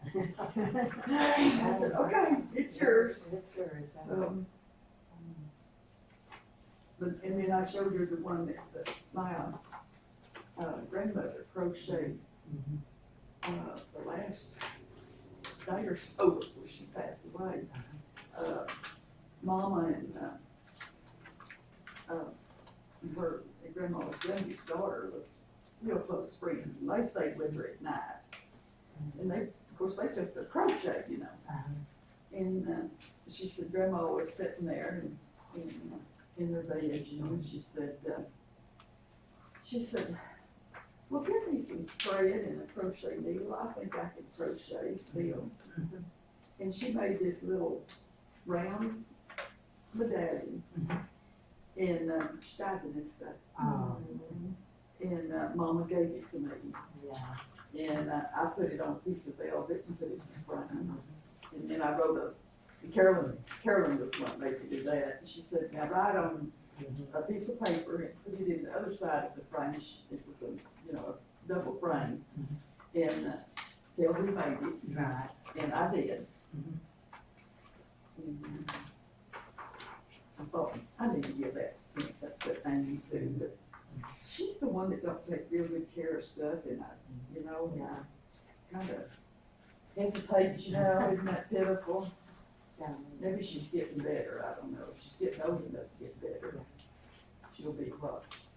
Elizabeth's 24, she'll be 28. She'll be 28 the 27th of February. Yeah, but both Honey and Hayden live in small spaces. And they really don't, have room for a lot of stuff. Yeah. So, some of the family pieces that I had that I knew, would never, that they couldn't deal with, I gave them to my sister and I said, your kids have, places to put this stuff. And my brother's kids and grandkids got a whole lot more of it anyway because mother gave them more than she did. That's okay.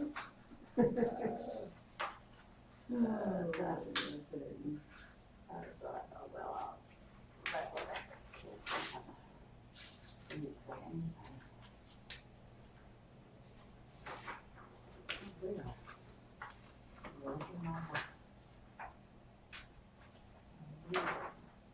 you can know when we get out there, Thursday, Friday, and, Wednesday night, Thursday, Friday, that your handiwork is doing some good. Didn't know you could fold so well. Now, I didn't know if it had because usually when I have a bifold, I think they have a bifold machine here because that does the connections, Oh, yeah. So usually when I have a bifold,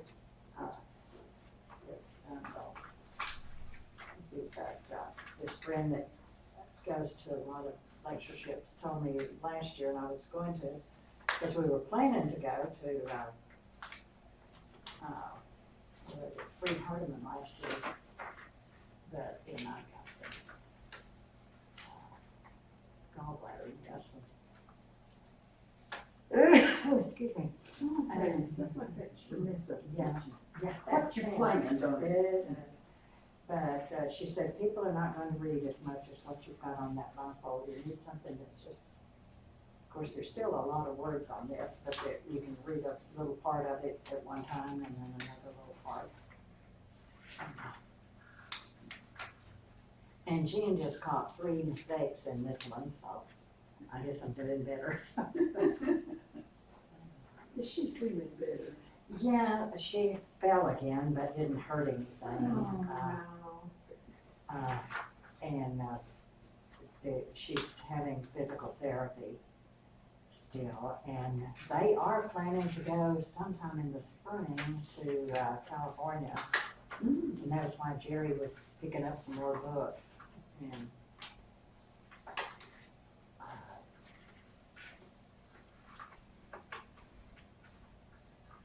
but they, and you know, that's a good thing that they do, you know, like with David's books, they get a lot of those and send them, with commission printing, send them over for the preachers in various places, you know. Oh, you really did put them to work. Yeah, yeah, this is a trifold machine. That's right. Yeah, we've almost got them done too. Well, good.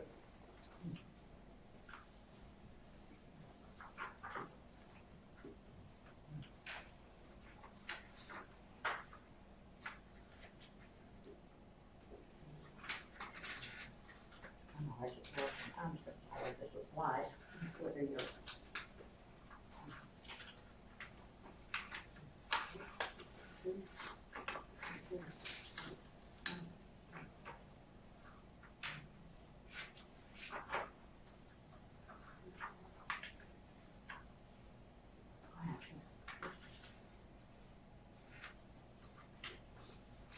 You know, this had the colors and everything, and I tried to choose something that had the colors that would go with what I was doing, and then it had all of these bars in there with different text, you know, so I had to remove their text, and then I had to put mine in and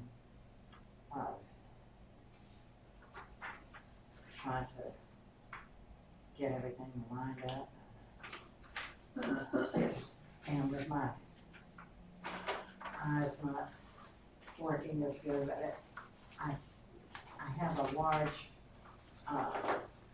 computer monitor that when I'm working on something like this, I don't work on it on just on the laptop. I work on it. It's a big monitor so I can see a little bit better. And I think I told y'all that Karen, Frederico's daughter, has all of my book 2 illustrations done. And so we're going to get those to Brad. I was hoping to get them to him this early this week, if not, I may still be able to this afternoon get them to him. Boy, what did we do without that family? I know, they are just, amazing. And she told me that her dad was looking over her shoulder when she was working on some of this and said, okay, I've got to have that as soon as it's printed.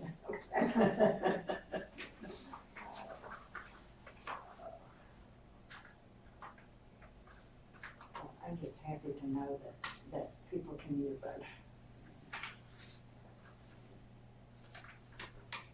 You know, sometimes we don't know what we can do till somebody wants us to do something. Yeah. Yeah.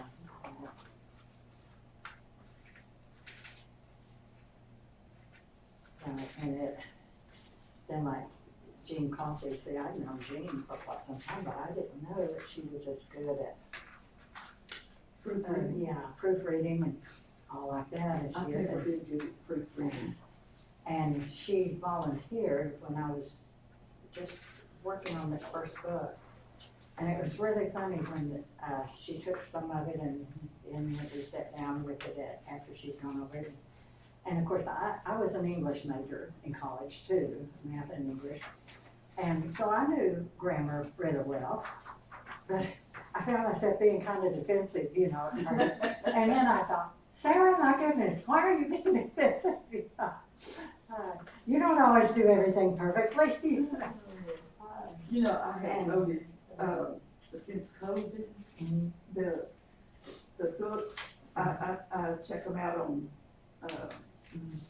Carolyn's iPad, you know, Yeah. from the library. And I have found more mistakes. I have to.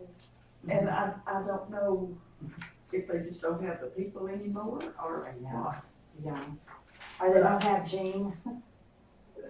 But I don't think I have read a book that I didn't, but there was one I had just finished, and I thought, I was just nearly through, and I thought, I have found a mistake, an extra word, or, word in the wrong place, you know, stuff like that. And I thought, I found a single mistake in this book, and at that time, it jumped at me. Yeah,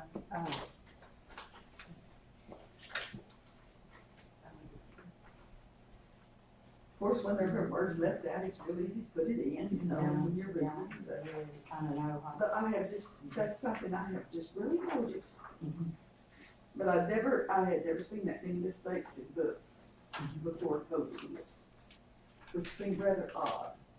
Because they can work remotely. Yeah. Maybe they just got lazy people. But no, People don't want to work anymore, so yeah, there you go. and I thought about, you know, John does a lot of audio books, he listens to books a lot, and I thought about subscribing to audio books, you know, to listen to while I'm crocheting, because you can't read and crochet at the same That's time true. or something. That's so true. But right now I have, and Tanya told me, said, well, take their special that they have for 3 months, I think you can get it for $5.95, you know, and some of them you can get from the library free, it's audio books. She said, try it out and see. I haven't had time to think about it. It's And not then- to where anymore, when you finish a book and you're ready for a new one. There's so many magazines anymore Yeah, that you can get. on there, and I'm not interested in those magazines. Yeah. There's even quilting books on there, you know, and I thought, oh, now that would be kind of hard. Yeah, well, there's some books that, we subscribe to this thing called Book Buds, where you, because Gary does a lot of reading of, he likes westerns and historical stuff. And he does a lot of reading, especially on the trips, you know. Yeah. And all, and it has a Listen to 'em while Kindle. you drive. Yeah. And so and a lot of times we can get a Kindle download for $1.99 or something like that. And, but there have been some books that have come out, like one that I let Daniel have, I let him borrow it. I said, I think I still want it back, but it was, some illustrations of mathematics and nature.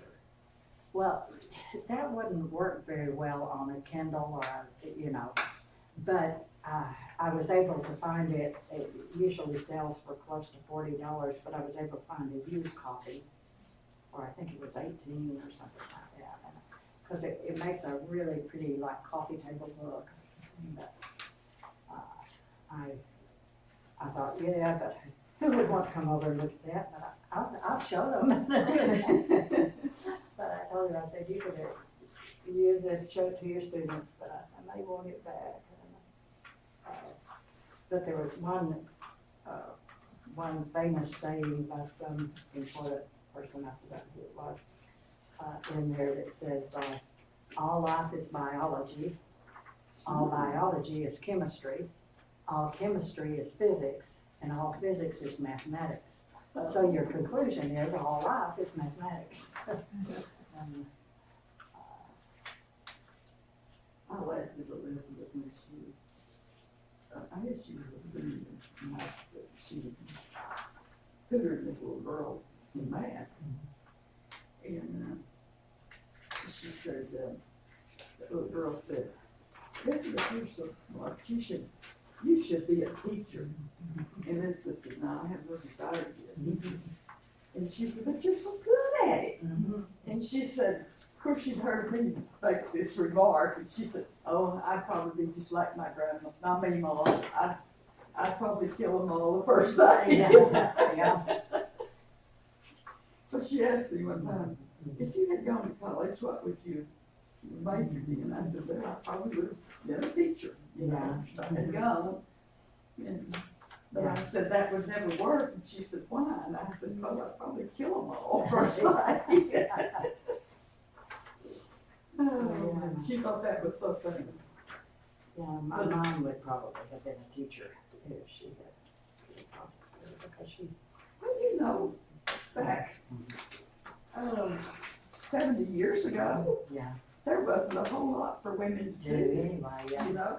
But, mother was just, she was, well, she always said she couldn't teach me to do anything. She and I were too much alike, I think. You know, she taught Bible classes for children.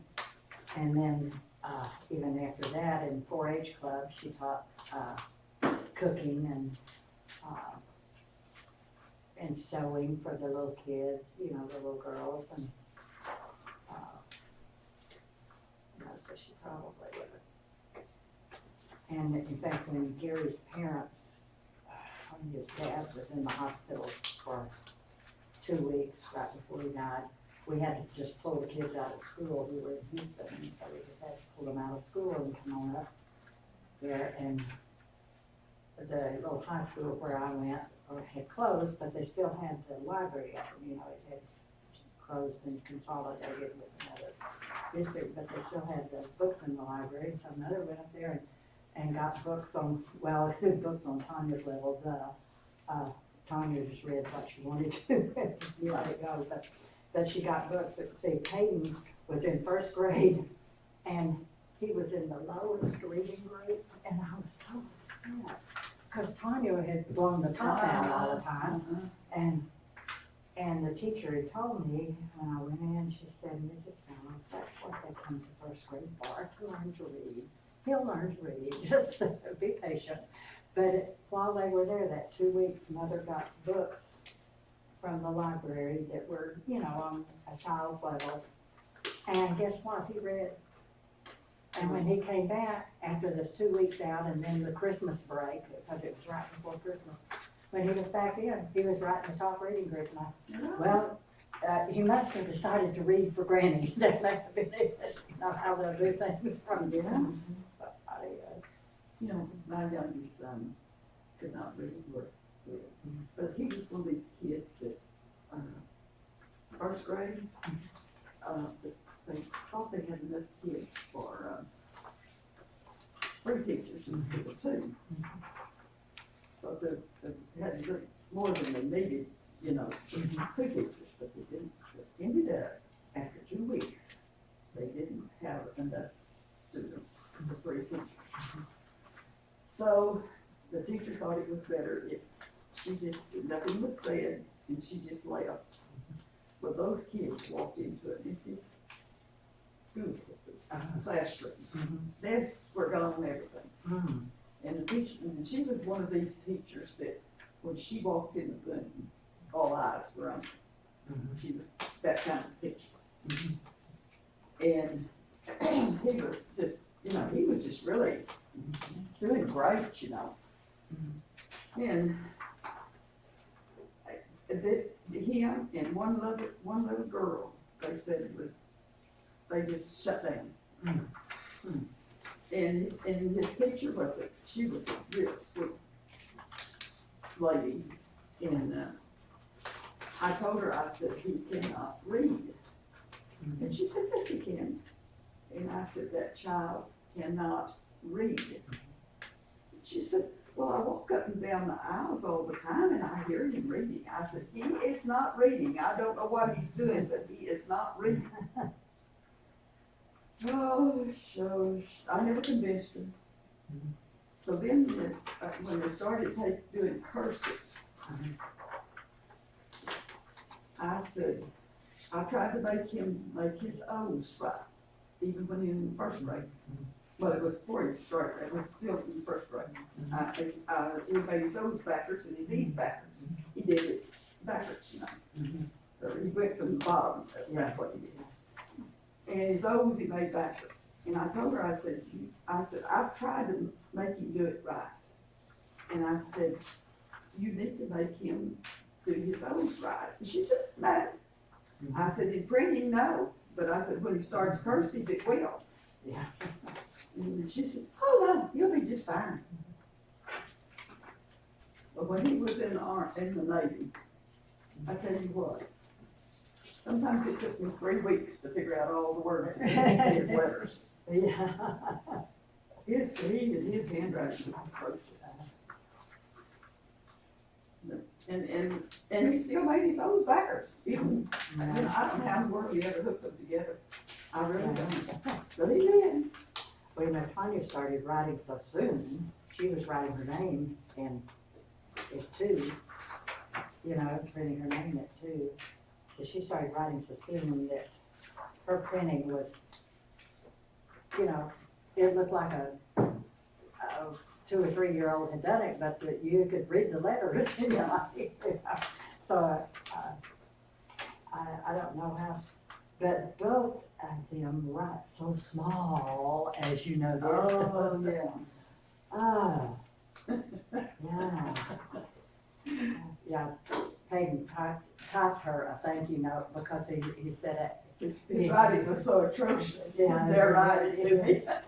And it's so small, you couldn't read it anyway. Oh, goodness. Yeah, if I had known what his name was, I probably could have figured it out. Well, of course, he has to have a fancy, you know, different way of designing things. Oh, my goodness. Yeah.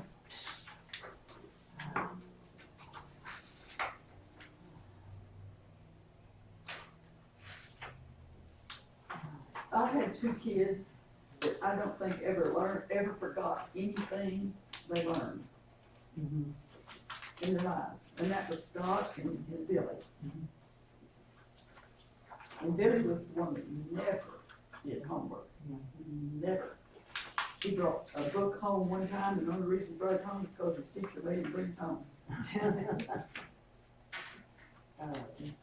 He was of the opinion, since you had a study period after class, Yeah. if you couldn't get your homework in that length of time, there was something wrong with you. Yeah. Well, at least he was. And he had a point there, Yeah. you know, but. And he made okay grades.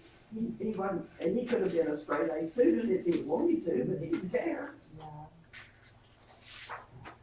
He just did his own thing in his own time.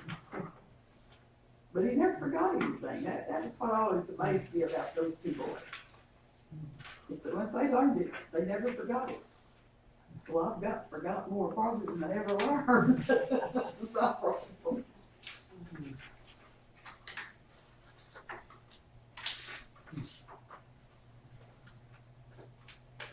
Tarrant County College is putting together a program partnering with some film studios, because there is a major studio that's going in, I think, around Mansfield.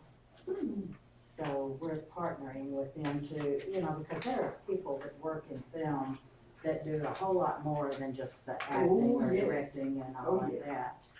And where people can go through this program and be, get a professional certificate, you know, you don't have to agree with this professional certificate. So I sent Peyton a note about that when I learned about that Saturday. And I thought, you could come down here and teach. Well, you know, Sarah's husband graduated from TCU, but he's always been a lighting guy. Mm-hmm.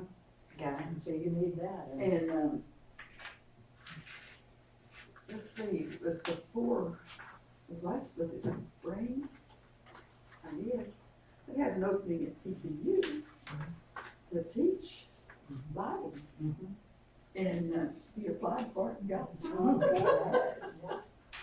So they're both teaching at TCU now. Well, she doesn't teach, but she works there. Yeah. She's she's over the new,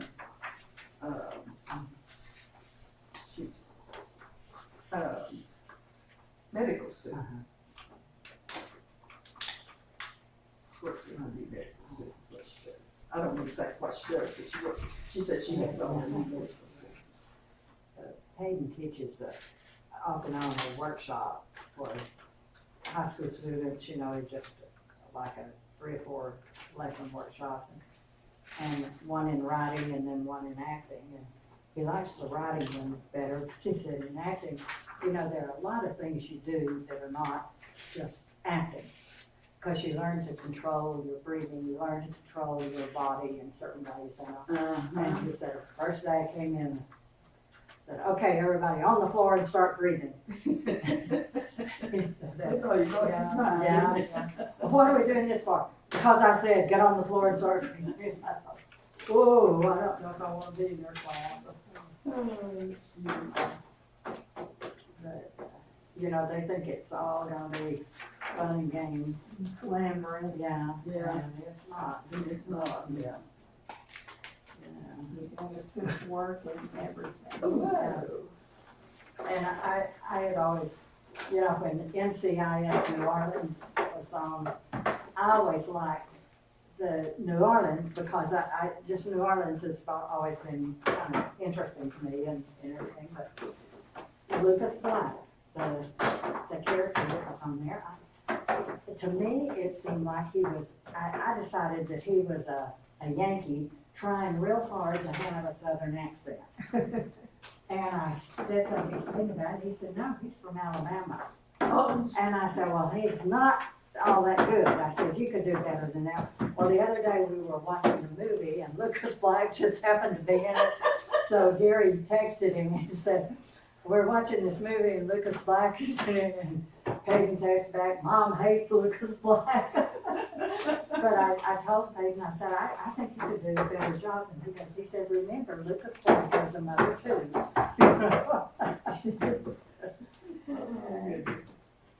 Hey, girls, thank you. well, you're just welcome. Yeah, well, say, okay. Like I said, I probably just go right home and read. Well, look at you reading now. I have to get a bag or something, or box, yeah. I wonder if, let's see.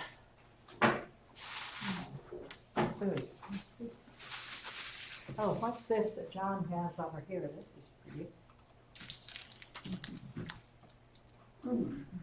We don't do the Map of history. Oh, okay. Well, let's see. I'll go down here to, Edith's office. what Yeah, about see. rubber bands, if we get bands. Yeah, we probably can. Let me see what she's got. Well, we did our good deed for today. Yeah. How about that? If we'd just gone home, we would not have done a good deed all day long. Put it laid on the couch. Oh, I was sitting on the reading chair and I read. So what are you reading now? Oh, the name of it is Christmas Presents. It's a murder mystery. And, but it talks back and forth, you know, and, it's kind of keeping, and it's got, it's kind of keeping me busy, keeping me on my toes, keeping all of it straight, you know, Trying to keep up. so. Oh, goodness sakes alive. Surprised it didn't any glossy, but it probably worked out for the best. I like the feel of it. We got it.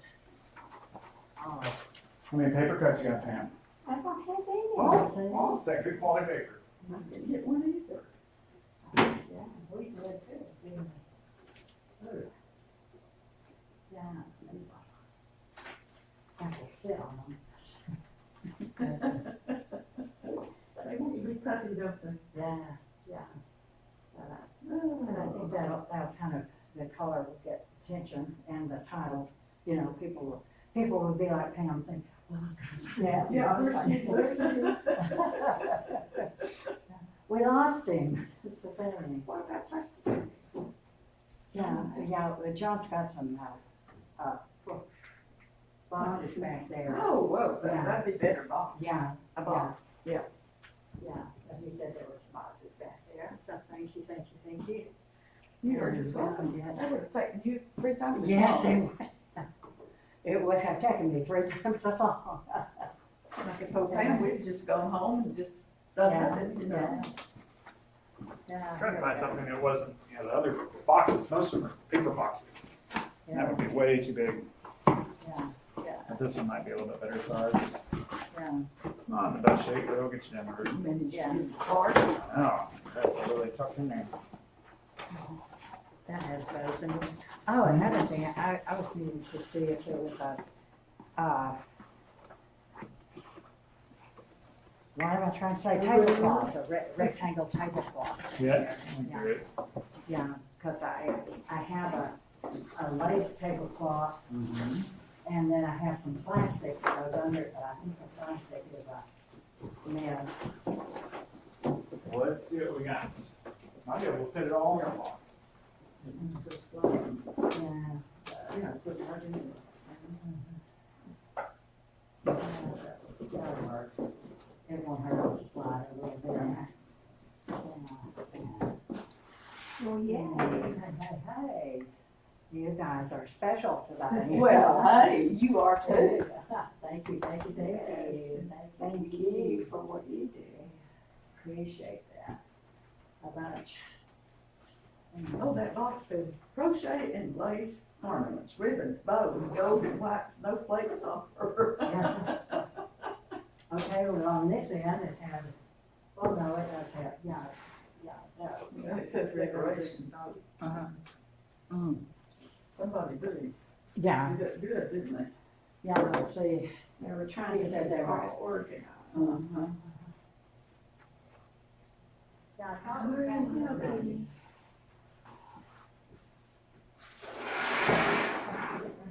Yeah, I feel like I need Cinnamon rolls home and eat me another one probably. Not awful. Ouch. Maybe the rains have stopped. Oh, I doubt it. I think I'll go to the girls' room before I take off home. Then I won't have to run to the bathroom. Yeah. And it has stopped raining, Pat, I'll tell you. Pam? Oh, good. Well, they didn't tell me that. Let's see, we're going that way, okay? It's like Gary and I holding shoes sometimes. He goes one way after the other.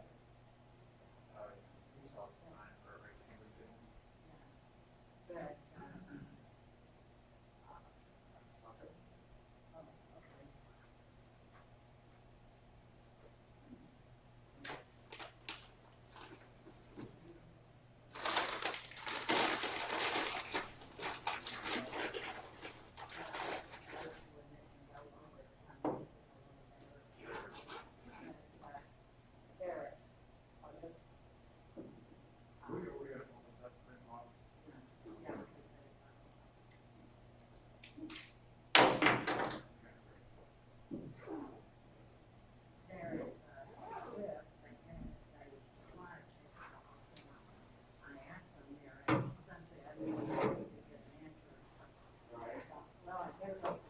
Sure.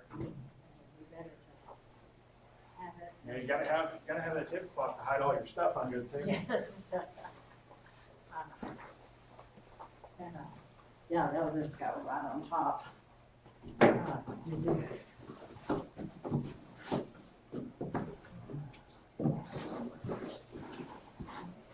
Hold everything in place that way. Yeah. There you go. Thank you.